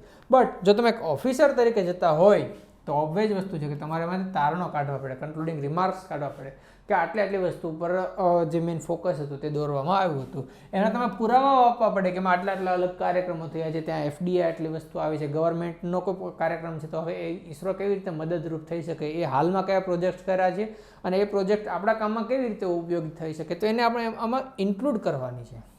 અને છેલ્લે કે આનો જે વિસ્તૃત અહેવાલ છે એ અમે જમા કરાવીશું. અહીંયા જે હાલમાં લખું છું ને એ વિસ્તૃત અહેવાલ નથી, એ તો ખાલી અંશ જ છે, બટ એ વિસ્તૃત અહેવાલ અમે પછીથી રજૂ કરીશું. હવે આપણે લખવાનું નથી, આપણે આટલું મૂકીને છોડી દેવાનું છે. તો આટલા જો અલગ અલગ તમે ડાયમેન્શન્સ એના અંદર લેશો તો મને આશા છે કે તમારે લખવામાં તમારી પેન ક્યારે છે તે ઊભી રહેશે નહીં અને તમે સારામાં સારી રીતે અહેવાલ લખી શકશો. હવે આના નીચે આટલું લખાય ત્યાર પછી હવે નીચે એવું ફોર્મેટ્સ આવતું નથી. પત્ર લેખનમાં કરીને એ નીચે લિખિતન કરી એ બધી વસ્તુ આમાં નથી, સિમ્પલ જ છે. ઉપર શીર્ષક આપો, સ્થળ તારીખ આપો અને આટલો ફ્લો એના અંદર જાળવી લો. તો આ વસ્તુ તમને એ ટોપર્સની કોપીમાંથી જોવા પણ મળશે. અને જો આને તમે ઇન્ક્લુડ કરશો તો મને આશા છે કે તમે આ મુલાકાતનો અહેવાલ ખૂબ સારામાં સારી રીતે તમે લખી શકશો. ત્યાર પછીનું જે બીજું નેક્સ્ટ ફોર્મેટ છે એ જોઈએ તો એ છે કાર્યક્રમનો અહેવાલ. હું તમને અલગ અલગ બાબત માટે અલગ અલગ ફોર્મેટ્સ એટલા માટે કરાવી રહ્યા છું કે બધાનો ફ્લો અલગ છે, બધાના પેરામીટર્સ અલગ છે અને બધાની બાબતો અલગ અલગ છે, એટલા માટે સમજવી જરૂરી છે. તો હવે આપણે જે સેકન્ડ પેજ લઈ લો, સેકન્ડ પેજમાં પાછા આખી બોર્ડર બનાવી દો અને બોર્ડરમાં હવે આના અંદર હું બોર્ડમાં જે લખીશ એ વસ્તુ હવે તમે આના અંદર લખતા જાઓ એટલે તમારું પણ ફોર્મેટ તૈયાર થઈ જશે. તો સૌથી ઉપર જોઈએ તો એ બાબત આવે છે કે આપણે શીર્ષક કાર્યક્રમની ઉજવણીનો અહેવાલ. કાર્યક્રમ માટે આપણી પાસે અલગ અલગ મુદ્દાઓ છે જ, આપણે શરૂઆતમાં બધા મુદ્દાઓ જોયા. તો એ ટાઇટલ આપી દેવાનું એક આ કાર્યક્રમની ઉજવણીનો અહેવાલ. ત્યાર પછી સ્થળ ને તારીખ તો એ તો ખરા જ. હવે શરૂઆત જે છે એ તો પહેલી ગ્રેવી છે આપણી, અને એ પેરા નંબર 1 તો આપણા માટે તૈયાર જ છે. આમાં તો કોઈ ઇશ્યુ છે જ નહીં, ઓલરેડી આપણે ડિસ્કસ કરી ચૂક્યા છે. પણ જે હવે સેકન્ડ પેરા જે છે ત્યાંથી આખું બદલાઈ જશે. તો સેકન્ડ પેરા છે એ હવે માર્ક્સ લેવા માટે ઇમ્પોર્ટન્ટ થઈ જશે. તો એટલા માટે કે કાર્યક્રમ તમે કરો છો તો એ કાર્યક્રમની શરૂઆત થાય, અને શરૂઆત દીપ પ્રગટ્યથી થાય, શરૂઆત પ્રાર્થનાથી થાય. જે એમાં જે ઇન્વાઇટિંગ જે મેમ્બર હશે તો એમને પુષ્પગુચ્છથી સ્વાગત કરવામાં આવશે. ઘણીવાર એવું પણ હવે થઈ રહ્યું છે કે પુષ્પગુચ્છ ઘણીવાર મોંઘા આવે છે, તો મોંઘા ન લાવતા કાર્યક્રમ કયો છે ને એના બેઝ ઉપર આપણે એનું સિલેક્શન કરવાનું. ઉદાહરણ તરીકે ન્યુટ્રિશનને લગતો જો કોઈ કાર્યક્રમ થવા જઈ રહ્યો હોય તો એમાં ન્યુટ્રિશિયસ ફૂડ પેકેટ્સ બનાવીને આપવાના, અને એ છેલ્લે આશા વર્કર બહેનોને આપી દેવાના, કે જેથી બાળકો સુધી એ ન્યુટ્રિશનની વેલ્યુ પહોંચશે. પર્યાવરણને રિલેટેડ કોઈ કાર્યક્રમ થઈ રહ્યો છે ને તો પર્યાવરણને રિલેટેડ નાના છોડ આખોનું કરંડિયું અથવા તો બનાવીને એમને રજૂ કરવાનું. ફૂલનું પણ હોઈ શકે છે, છોડનું પણ હોઈ શકે, એવું પણ આપણે એને આપી શકીએ, જેથી એન્વાયરમેન્ટની વેલ્યુ પણ જળવાઈ રહેશે, વૃક્ષારોપણની બાબતો પણ જળવાઈ રહેશે, અને સામે મોટો ખર્ચ પણ બચી જશે. તો ખર્ચને ઇફેક્ટિવ કરવા માટે પણ આવા અલગ અલગ બાબતો આપણે લઈ શકીએ છીએ. એ ડિપેન્ડ્સ કરે છે કે આપણું ટાઇટલ શું આપેલું છે તે. જેવું આ પુષ્પગુચ્છથી સ્વાગત થઈ જશે, એની બધી વસ્તુ થઈ જશે, પછી એક વક્તાની સ્પીચ આવવાની શરૂઆત થશે. અથવા તો એ ડિપેન્ડ કરે છે કે કોઈ લોકાર્પણ કાર્યક્રમ હોય તો એ બાબતનું લોકાર્પણ થશે, તો ત્યાં આગળ ડોક્યુમેન્ટરી આખી રજૂ થશે. 5-7 મિનિટની ડોક્યુમેન્ટરી બધાને બતાવવામાં આવશે કે ખરેખર એ બાબતો કઈ વસ્તુ છે. તો આવી એ ડોક્યુમેન્ટરી આવશે. ઇન કેસ ડાન્સ પણ હોઈ શકે છે, એ ડિપેન્ડ્સ કરે છે કે કાર્યક્રમ કયો છે. એમાં નાટક પણ હોઈ શકે છે, અથવા તેને ઓપનિંગ પણ માટેની અલગ અલગ બીજી સેરેમનીઓ પણ હોઈ શકે છે. એ ડિપેન્ડ્સ કરે કે કાર્યક્રમ કયો છે. હું તમને જનરલ ગ્રેવી આપી રહ્યો છું એટલે મારી બાબતમાં બધી જ વસ્તુઓ હશે, પણ આ બધી વસ્તુઓ દરેક અહેવાલમાં નહીં આવે. આમાંથી 2-4 વસ્તુ બધા અહેવાલમાં લાગુ પડતી હશે. તો જેવો અહેવાલ એ પ્રમાણે આપણે આમાંથી પિક કરી અને લખી દેવાની છે. ત્યાર પછીનું જે નેક્સ્ટ પેરા જે છે દેટ ઇઝ પેરા નંબર 3. આ પેરાની અંદર જે કે મહાનુભાવો છે એમનું વક્તવ્ય આપણે લખવાનું છે. તો એવું લખી શકાય કે મુખ્ય મહેમાન શ્રીએ પોતાના વક્તવ્યમાં કહ્યું હતું કે અલ્પવિરામ કરી જે કીધું તે આપણે આપણી રીતે લખી દેવાનું, અથવા તો લખવાનું કે આ અલગ આટલી બાબતો મુખ્ય વક્તાએ પોતાના વક્તવ્યમાં જણાવી હતી. હવે આપણે વક્તવ્યના ઇન્વર્ટેડ કોમાની એ બધી વસ્તુ અહીંયા આગળ કરવાની જરૂર નથી, કારણ કે આ ડ્રાય સબ્જેક્ટ છે એટલા માટે. એમણે જે કે માર્ગદર્શન આપ્યું હોય ને એ માર્ગદર્શન નેશનલ લેવલે કેવી રીતે ઇમ્પોર્ટન્ટ થશે, એ માર્ગદર્શન સ્ટેટ લેવલે કેવી રીતે ઇમ્પોર્ટન્ટ થશે, એ માર્ગદર્શન અલગ અલગ બોડી ઇટ મીન્સ કે અલગ અલગ જે સંસ્થાઓ છે એ સંસ્થાના સ્તરે કેવી રીતે ઉપયોગી થઈ શકશે. તો એ બાબતો અહીંયા આગળ આપણે લખવાની છે. ત્યાર પછીનું જો આગળ નેક્સ્ટ પેરામાં જઈએ તો એ પેરા નંબર છે 4, અને આ પેરાની અંદર આપણે એવોર્ડ વિતરણ કાર્યક્રમ કરવાનો છે.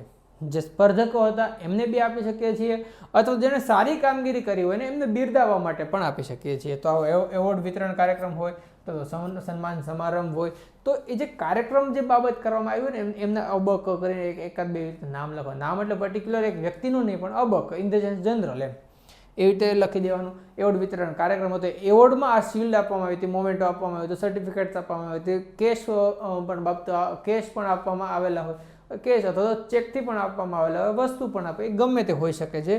એ બાબતોને આપણે આના અંદર ઇન્ક્લુડ કરી દેવાની છે. તો કાર્યક્રમમાં જે જનરલી તમે જોશો ને તો આવી બાબતો જોવા મળશે. હવે આને તમે કમ્પેર કરો તમારું આગળનું જે ફોર્મેટ હતું મુલાકાતમાં, હવે એમાં નવા જમીન આસમાનનો ફરક છે. એના કોઈ મુદ્દા આમાં રિપીટ થશે નહીં. તો એટલા માટે આને સેપરેટ બનાવવું જરૂરી છે. અને જે લાસ્ટ સેક્શન જે છે એ કાર્યક્રમ જ્યારે પૂરો થતો હોય તેમાં આમંત્રિત મહેમાનો પણ હોય અને ઓડિયન્સ પણ હોય. આ બંનેની આભાર વિધિ કોઈ એક વ્યક્તિ દ્વારા પ્રગટ અથવા તો જે એના આયોજક હશે ને એમના દ્વારા પ્રગટ કરી અને આભાર વિધિ સાથે આ કાર્યક્રમને આખો પૂરો કરવાનો છે.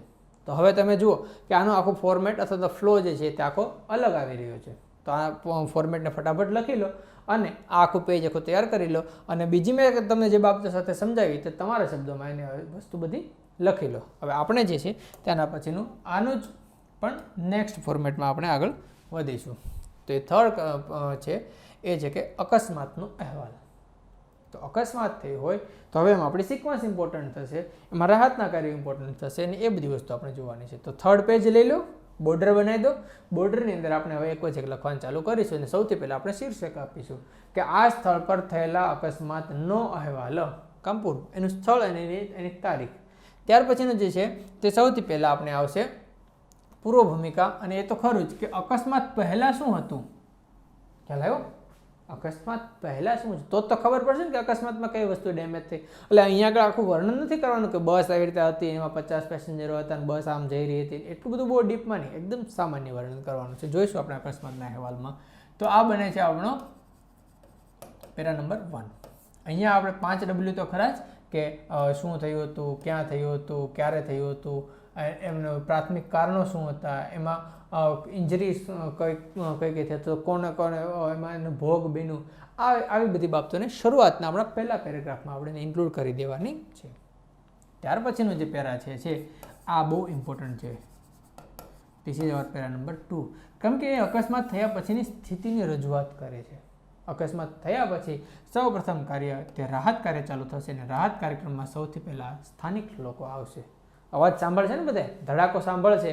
આજુબાજુમાં જે વિસ્તારમાં રહેતા લોકો હોય તો કામ કરતા લોકો એ બધા દોડીને ત્યાં આગળ આવશે અને જોશે કે ઓ બહુ ખરાબ એક્સિડન્ટ થયું છે, અને પોતાની રીતે જે કંઈ મદદ મળતી હશે માણસો છે એને બહાર કાઢવાની શરૂઆત કરશે. આગ લાગી હશે અથવા તો મોટું પેલું રેલવે અથવા તો જે બસ અથવા તો પ્લેન અથવા તો બીજું કોઈ પણ હોય તો એનો અકસ્માત થયો હોય તો એમાંથી ઇવેક્યુએશનનું કામ જે છે લોકોને બહાર કાઢવાનું એ બધું શરૂઆત કરશે. એ લોકો જ ફોન કરી દેશે 108ને, પોલીસને, ફાયર બ્રિગેડને કે અહીંયા આગળ આવી રીતે ઘટના થઈ છે. તો હવે ગવર્મેન્ટ તંત્ર જે છે એ સેકન્ડ લેવલ ઉપર એન્ટર થઈ જશે. પોલીસ આવશે તો પોલીસ ત્યાંથી શું કરશે તો ત્યાં આગળ લો એન્ડ ઓર્ડર જાળવવાનું પણ કામ કરશે.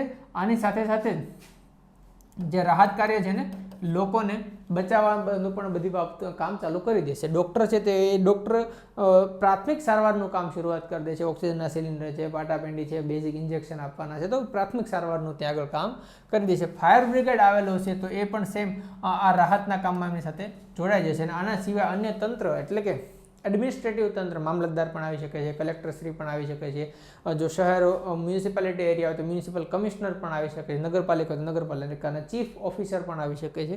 તો એ લોકો પણ આવી શકે છે. આની સાથે સાથે જ ત્યાં આગળ કોઈ રાજકીય વ્યક્તિની પણ એન્ટ્રી થઈ શકે છે. તો આ બધું થયું કે અકસ્માત બાદની આપણી સ્થિતિ. હવે માનો કે કોઈ નેતાજી આવે છે, પોલિટિકલ પર્સન, તો એ શું કરશે તો એનું આખું વિહંગાવલોકન કરશે. થયું ને હમણાં માનો કે આ આખું જે આ વાવાઝોડું ગુજરાતમાંથી એન્ટર થયું તો હવે શું થયું, હવે શું થઈ રહ્યું છે કે 3 દિવસ પહેલાં એન્ટર થયું તો આજે હવે સીએમ સર છે કે પીએમ સર છે એ આવશે ને આખું વિહંગાવલોકન કરશે કે ક્યાં કેટલી વસ્તુનું નુકસાન થયું છે. તો એ મોટી બાબત. એટલે એ રીતે મને નાની ઘટના થઈ, મને કે સુરતમાં જે આગ લાગી હતી તો સીએમ સર અહીંથી ડાયરેક્ટ ત્યાં આગળ પહોંચી ગયા હતા અને એમણે જોયું કે આ કઈ ઘટનાઓ ત્યાં આગળ થઈ છે. એ તરત જ ત્યાં નાની પ્રેસ કોન્ફરન્સ આયોજિત કરી દેશે કે આ ઘટના થઈ છે, આટલા લોકોને નુકસાન થયું છે, પ્રાથમિક એનું આવું કારણ જાણવા મળ્યું છે, વધારે ડિટેલ ચાલી રહી છે અને રાહત કાર્ય પણ ચાલુ રહ્યું છે અને ગવર્મેન્ટ એને લાગતા બધા એફર્ટ્સ અને રિસોર્સિસ બધી લગાવી રહી છે અને મેક શ્યોર કે આમાં વધુ જાનહાનિ ન થાય એની પૂરતી કાળજી રાખવામાં આવશે. અહીંયા તરત એ સહાયની જાહેરાત કરશે. તમે જોજો વાવાઝોડું થયું તો હવે તરત જ એ વસ્તુ આવી કે જે ઘાયલ મૃત્યુ પામ્યા એને 6 લાખને, ઘાયલ થયા જેમને 1 લાખને, જેમના બિલ્ડિંગ કે કોઈ તૂટ્યું હશે તમને જેવું નુકસાન એ પ્રમાણે એમને પૈસા આપવામાં આવશે. તો રાહત એ સહાયની જાહેરાત કરી દેવામાં આવશે. આ બધું કરવા માટે અથવા તપાસ કરવા માટે કોઈ સમિતિનું પણ ગઠન કરી દેવામાં આવશે અને એ આનો આખો વિસ્તૃત અહેવાલ સરકારને રજૂ કરશે. તો આ જે પોલિટિકલ લીડર આવશે ને આટલી વસ્તુ એક સાથે એને કરી દેશે. ઇટ મીન્સ શું થયું કે બધાના સ્પેસિફિક કાર્ય છે. જો તમે પોલીસનું કામ જુઓ સ્પેસિફિક છે, ડૉક્ટરનું સ્પેસિફિક, ફાયર બ્રિગેડનું છે અથવા તો લોકલ એડમિનિસ્ટ્રેશન આવશે એમના કામ સ્પેસિફિક છે, નેતાજી છે તો એનું પણ કામ સ્પેસિફિક છે. તો એકબીજાના કામમાં ઇન્ટરફિયરન્સ નહીં કરે પણ એકબીજાના કામમાં કોઓપરેશન અને કોર્ડિનેશન કરશે. તો this is our para number 3. તો આવી રીતે આપણે આપણું થર્ડ પેરા તૈયાર કરવાનો છે. થર્ડ પેરા એટલે 7-8 લાઇનનો હશે આખો મોટો પેરાગ્રાફ. અને છેલ્લે સમાપન તરફ આપણે જઈ રહ્યા હોય તો જે કંઈ કામગીરીની પ્રશંસા કે ભાઈ સરકારે આટલે તાત્કાલિક રિસોર્સિસ આપીને કામગીરી કરી, જે સ્થાનિક લોકો હતા એમણે આવીને ખૂબ મદદ કરી, તો એમની બેઝિક વાત કરી દે. એમાં થેન્ક્સ ગિવિંગ મોમેન્ટ્સ ત્યાં આગળ એડ કરી દેવાની. બીજું આશ્વાસન આપવાનું જેનું ફાઇનાન્શિયલ લોસ થયો છે, જેનો હ્યુમન રિસોર્સનો લોસ થયો છે, જેનો મટીરિયલ લોસ થયો છે, તો સરકાર તમારી સાથે છે તમને રાહત કાર્યમાં પણ મદદ કરશે, આની સાથે જે કે પૈસા જોઈતા હશે તો એ નાણાકીય મદદ પણ કરશે અને અન્ય મદદો હશે તો એ પણ કરશે. તો મતલબ આશ્વાસન આપશે એને. તો એ આશ્વાસનના શબ્દો આપણે અહીંયા આગળ એક્સપેક્ટ કરે છે. અને છેલ્લે રાહત કાર્ય તો આપણું ખરું જ. આની સાથે જો વાત કરીએ તો વહીવટી તંત્ર છે એ પુનર્વસનના કાર્યો, આ બધું કેવું હતું, શોર્ટ ટર્મનું હતું. હવે કેવું છે, લોંગ ટર્મનું છે. તો એ વહીવટી તંત્ર લોંગ ટર્મ ઉપર કામ કરશે. ઉદાહરણ તરીકે જોઈએ તો કચ્છમાં ભૂકંપ થયો તો શોર્ટ ટર્મમાં રાહત કાર્ય શું હશે, તો જે લોકો દબાયા છે, જે માલ મિલકતનું નુકસાન થયું છે એમાંથી લોકોને બહાર કાઢવા, ઇવેક્યુએશન પ્રોસેસ કરવી. એવું લાગે છે કે આખું માળખું જે પડી જાય એમ છે તેને પાડી દેવાનું, જેથી એની જાતે જ પડે તો બીજા લોકોને નુકસાન ન કરે. તો શરૂઆતના શોર્ટ ટાઈમમાં આ બધી વસ્તુઓ હશે, લોકોને રહેવા પીવા ખાવાની અને એને સલામતીની વ્યવસ્થા, તાત્કાલિક જે શેલ્ટર હોમ્સ છે એની વ્યવસ્થા કરી દેવામાં આવે. તો આ બધું થયું શોર્ટ ટાઈમ. પણ લોંગ ટાઈમ શું, તો એનો આખો બ્રોડ મેપ તૈયાર કરી દેવામાં આવે કે 5-10 વર્ષ માટે અહીંયા આગળ કઈ કઈ પ્રવૃત્તિઓ થશે. તો આખું મેપના બેઝ ઉપર આખું કામ થતું હોય. ને એ કચ્છમાં થયું આખું પુનર્વસનનું કામ. લોકોનું પણ પુનર્વસન થયું, કંપનીઓનું પણ પુનર્વસન થયું, એની સાથે સાથે પોર્ટ અથવા તો શિપ ના જે કાર્યો છે એનું પણ આખું પુનર્વસન થયું. તો આ બધી બાબતોને આપણે આના અંદર ઇન્ક્લુડ કરી દેવાની છે. આટલા બ્રોડ કન્ટેક્સમાં લઈને આપણે પેરા નંબર 4 આખો તૈયાર કરવાનો છે. તો આવી રીતે જો અકસ્માતનો અહેવાલ લખવામાં આવે, જો આવા અલગ અલગ પેરેગ્રાફ્સ પાડી દેવામાં આવે, આવા અલગ અલગ લોકોને એન્ટ્રી કરાવી દેવામાં આવે, એમના અલગ અલગ કાર્યને ડિફાઇન કરી દેવામાં આવે, તો મને લાગે છે કે આમાં બધી જ બાબતો આવી જશે. તમે જ એકવાર વિચાર કરી જુઓ કે જો આટલી બાબતોમાં તમે ઇન્ક્લુડ કરી શકતા હોય ને એ પણ માત્ર 12 મિનિટના અંદર, તો હવે તમારું એક પણ ફોર્મેટ બાકી રહેશે નહીં. તો આ રીતે તમારે ફોર્મેટ તૈયાર કરવાના છે, આ રીતે તમારે આખો એનો ફ્લો તૈયાર કરવાનો છે. જો આવું કરશો તો મને લાગે છે કે તમે ખૂબ સારામાં સારા માર્ક્સ આમાંથી તમે મેળવી શકશો. આનાથી આગળ જોઈએ તો હવે બેઝિક ઇન્સ્ટ્રક્શન છે એ જોઈ લઈએ કે ભાઈ લખાણમાં આપણે કઈ કઈ બાબતોનું ધ્યાન રાખવું જોઈએ. તો અહીંયા આગળ અહેવાલ લખીએ ને તો એનો સૌથી ઇમ્પોર્ટન્ટ બાબત હોય તો એનો ક્રમ છે, સિક્વન્સ બહુ ઇમ્પોર્ટન્ટ છે. તમે જ વિચાર કરો, કોઈ એક્સિડન્ટનો અહેવાલ હોય અને એક્સિડન્ટના અહેવાલમાં સ્થાનિક લોકોના પહેલાં એ કોઈ પોલિટિકલ લીડર આવીને પ્રેસ કોન્ફરન્સ કરી, તમને કેવું લાગશે? રાહત કાર્ય તો થયું જ નથી અને પ્રેસ કોન્ફરન્સ ચાલુ થઈ ગઈ, તો આ કેવું ઓકવર્ડ લાગશે. પોલીસનો તો એન્ટ્રી જ નથી થઈ અને સ્થાનિક તંત્ર આવીને બધું કામ કરવા માંડ્યું છે, તો આ કેટલું ઓકવર્ડ લાગશે. તો પંચનામાનું કામ કોણ કરશે? ઇટ મીન્સ કે ડિપેન્ડ્સ કરે છે કે ઘટના ત્યાં આગળ કોણ થઈ છે અને એમાં એવરગ્રીન પર્સન કોણ છે, એ બધાની એન્ટ્રી તાત્કાલિક કરાવી જ દેવાની. અને એમાં એન્ટ્રીમાં આપણી સિક્વન્સ છે ને એ ખૂબ ઇમ્પોર્ટન્ટ છે. એ સિક્વન્સની સાથે ઇન્ફોર્મેશન, એની જે વિગત આપવાની છે ને આ પણ એટલી જરૂરી છે. હવે એક્સિડન્ટ થયેલું હોય 2 બસનું, અથવા એક બસ ખાઈમાં પડી ગયું અને 500 માણસ મરી ગયા, આવું લખાય? આવું કેમ થશે? એક્ઝામમાં ખૂબ સ્ટ્રેસ હશે. ત્યાં આગળ લખવા માટે મનની અંદર બહુ બધા વિચાર એક સાથે આવી રહ્યા હશે. ખાલી લખવા હશે 50 પણ એક મીંડું ઓટોમેટિક થઈ જશે. તો એ સ્ટ્રેસ જ્યારે હશે ને તો એ સ્ટ્રેસ આપણી વિગતોને ચેન્જ કરે છે. તો એ ન થાય એટલા માટે આ બધી વેલ પ્રિપેરેશન આપણે પહેલાં કરવાની છે. તો આપણે શું કરીએ છીએ, એની સિક્વન્સ ડેવલપ કરીએ છીએ. આપણે એની બધી અલગ અલગ વિગતો આપીએ છીએ અને એ વિગતમાં માનો કે ઘાયલ થયા તો કેટલા લોકો થયા, અવસાન થયા તો કેટલા લોકો થયા, રાહત કાર્ય હતું તો એમાં ઘણા બધા લોકો ઇન્વોલ્વ થઈ અને રાહત કાર્ય કરવામાં આવ્યા. 108ની મદદથી એ લોકોને હોસ્પિટલાઇઝ કરવામાં આવ્યા. તો આવી બધી વસ્તુને આપણે લેવાની છે. આ ખાલી અકસ્માતની, માનો કે તમે કોઈ મુલાકાત લીધી છે તો જે સ્થળનું ઇમ્પોર્ટન્સ છે, એનું જે હિસ્ટોરિકલ આસ્પેક્ટ્સ છે, અને ભારતની શું કયા કયા એના પ્રોજેક્ટ્સ બધા ચાલી રહ્યા છે, આની બધાની વિગત તમારે આપવાની છે. અને એ વિગતમાં મેક શ્યોર કે તમારે ડાયમેન્શન્સ આપવાના છે. આ એમને જનરલી નથી લખવાનું. જેટલા વધુ ડાયમેન્શન્સ તમે કવર કરશો એના જેટલા હેડિંગ્સ હશે ને સર, એ હેડિંગ્સ જોઈને જ એ આપણને માર્ક્સ આપશે. હવે બીજું વસ્તુ છે કે એની ભાષા કેવી હોવી જોઈએ, એકદમ સરળ. આમાં કોઈ આર્ટિસ્ટિક અથવા તો આર્ટિફિશિયલ ભાષાની કોઈ જરૂર નથી. એમાં કોઈ કહેવત અથવા તો કોઈ રૂઢિપ્રયોગ ને કોઈ સ્થાન નથી, કોટ્સને પણ કોઈ સ્થાન નથી. એકદમ સિમ્પલ શબ્દોમાં એકદમ સરળ રજૂઆત સાથે પણ વાત બાબત કેવી એકદમ સ્પષ્ટ. જે કંઈ મુદ્દો છે તે સીધો એ મુદ્દાને ટાર્ગેટ કરી દેવાનો છે. ત્યાર પછી જોઈએ, જો કોઈ એકદમ સામાન્ય વ્યક્તિ તરીકે તમે લખેલા હોય તો તમારા બોલચાલના શબ્દો આની અંદર જોવા તમને મળતા હશે. પણ જ્યારે તમે કોઈ ઓફિસર તરીકે લખતા હોય તો એમાં પાર્લામેન્ટરી વર્ડ્સ, ઔપચારિક શબ્દો છે એ તમને જોવા મળે. તમને એના અલગ અલગ આયામ્સ જોવા મળે, ઇકોનોમિક, પોલિટિકલ, રિલિજિયસ અથવા તો સોશિયલ. તો આવા આયામ તમને જોવા મળે. એમાંથી તમને કંઈ કન્ક્લુઝન બહાર આવતું હશે ને, આવી બધી બાબતો તમને જોવા મળશે. કારણ કે ઓફિસરનું કામ જ આ બધી વસ્તુ હોય છે. એ બેઝ ઉપર એને રિપોર્ટ બનાવવાનો હોય છે. વાત એ થઈ. અહીંયા આગળ ઉદાહરણો છે, કોટ્સ છે, કહેવત છે અને કોઈ સ્થાન નથી. ભૂલથી પણ આવવું જોઈએ નહીં, કારણ કે આ બધી વસ્તુ એ છે કે એક્ઝામિનર જોઈ જશે ને તો સીધા જ માર્ક્સ કાપી નાખશે. તો ગુજરાતી ભાષાની જે પરીક્ષા છે ને એ પરીક્ષામાં ઇમ્પોર્ટન્ટ વસ્તુ એ છે કે ક્યાં કઈ વસ્તુ લખવી અને ક્યાં કઈ વસ્તુ ન લખવી. ભાષાનો ફ્લો ક્યાં આર્ટિસ્ટિક રાખવો અને ક્યાં એકદમ ડ્રાય રાખવો. આ જે ચેન્જીસ થઈ રહ્યા છે ને એ ચેન્જીસમાં જ માર્ક્સ છે. તમે જેટલું વધારે સમજશો ને એટલા વધારે તમને માર્ક્સ અહીં આગળથી મળશે. બીજી બાબત જોઈએ, આમાં ધ્યાનમાં શું રાખવાનું છે, તો બીજું કે ભાષા જે છે તે અર્થસભર રાખવાની છે. કારણ કે એમાં થશે એવું કે વાક્ય તમારું થોડુંક લાંબુ થશે, બે લીટીનું તમારું વાક્ય થશે, તો એનો કંઈક અર્થ નીકળતો હોવો જોઈએ. કંઈક એમાંથી જે સીધું તમે વાંચીને અર્થ કાઢી શકો એ અથવા તો ગૂઢ બાબત રહેતી હોય તે તમને જોવા મળતી જોઈએ. ઘટનાને તમારે ક્રમમાં જ લખવાની છે, અહેવાલને અનુરૂપ, અને અનુરૂપ જ તમારે સ્થળ, તારીખ, મહેમાન, શ્રોતાગણ આ બધા આપણે જાતે જ નક્કી કરવાના છે. પણ એ કોને અનુરૂપ? રકમમાં આપણે જે આપ્યું છે તે આનાથી બહારનો એક પણ વ્યક્તિની એન્ટ્રી થવી જોઈએ નહીં. તમે જ ઉદાહરણ તરીકે વાત લો કે તમે ઈસરોની મુલાકાત લેવા ગયા છો અને એ મુલાકાતમાં તમે કોઈ પોલીસની એન્ટ્રી વચ્ચે કરાવી દેશો તો કેવું ઓકવર્ડ લાગશે? ખ્યાલ આવ્યો? તમે ત્યાં ફાયર બ્રિગેડની એન્ટ્રી કરાવી દેશો તો કેવું ખરાબ લાગશે? તો એ વસ્તુ ન લાગે ને એટલા માટે જ આને અનુરૂપ માણસો આપણે નક્કી કરવાના છે. આના આંકડા હોય, આના આયોજન હોય, આની અસરો હોય, આના ફાયદા હોય, તો જો આવા અલગ અલગ ડાયમેન્શન્સ આપણે લેવાના છે, એનું અંદર વર્ણન કરવાનું છે.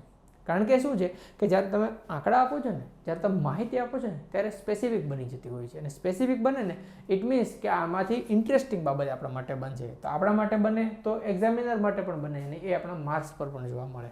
અહીંયા આગળ હકીકત લક્ષી આપણે લખાણ લખવાનું છે. ત્યાં આગળ ગયા છો, માનો કે તમે ઈસરોની જ મુલાકાત લેવા ગયા છો અથવા તો ઇન્ફોસિસની મુલાકાત લેવા ગયા છો, તો ઇન્ફોસિસ સોફ્ટવેર કંપની છે. હવે ત્યાંથી તમે એવું વર્ણન કરવા માંડો કે ગવર્મેન્ટ ઓફ ઇન્ડિયાના બધા જ સોફ્ટવેર ત્યાંથી હેન્ડલિંગ કરવામાં આવી રહ્યું હતું, આરબીઆઈની બધી જ પ્રોસિડિંગ ત્યાં આગળથી કરવામાં આવી હતી. ઇવન એ લોકો તો અમેરિકાની બેંકોને પણ બહુ મદદ કરતા હતા. ભાઈ એ હકીકત ના થઈ કહેવાય. એ લોકોનું લિમિટેડ સેક્શન છે, એ લોકો પાસે લિમિટેડ સોફ્ટવેર છે, તો એ સેક્શન પૂરતા, એ હકીકત પૂરતા જ આપણે લખાણ લખવાનું હોય. તો એ આપણે હકીકત લાગવી જોઈએ કે ના ખરેખર આવું હતું. હવે ગયા હોય તમે નળ સરોવરને વર્ણન કર્યું તો દરિયાનું, તો આવી રીતે કેવી રીતે ચાલે? ખ્યાલ આવ્યો? તો દરિયાની જે માછલીઓ જે છે મોટી, તો વહેલ માછલીને તમે કાંઈ નળ સરોવરમાં એન્ટ્રી ન કરાવી શકો. તો એટલા માટે હું કહું છું કે હકીકત લખાણ હોવું જરૂરી છે. બટ મેક શ્યોર કે આમાં ક્યાંય પુનરાવર્તન થવું જોઈએ નહીં. પહેલા પેરેગ્રાફમાં જે વસ્તુ લખી એ હવે ભૂલી જવાની, આગળ ક્યાંય ન આવી છે. બીજા પેરેગ્રાફની વસ્તુ આગળ ક્યાંય ન આવી છે. પણ ઘણીવાર એવું થશે કે ત્રીજો અને ચોથો પેરેગ્રાફ લખતા જશો ને તો પહેલા બીજા પેરેગ્રાફનું યાદ આવશે કે ઓહો મારે બીજા પેરેગ્રાફમાં આટલે ડાયમેન્શન તો હજુ હું લખી શકું એમ છું. તો ત્યારે શું કરવાનું? એને છોડીને આગળ વધી જવાનું.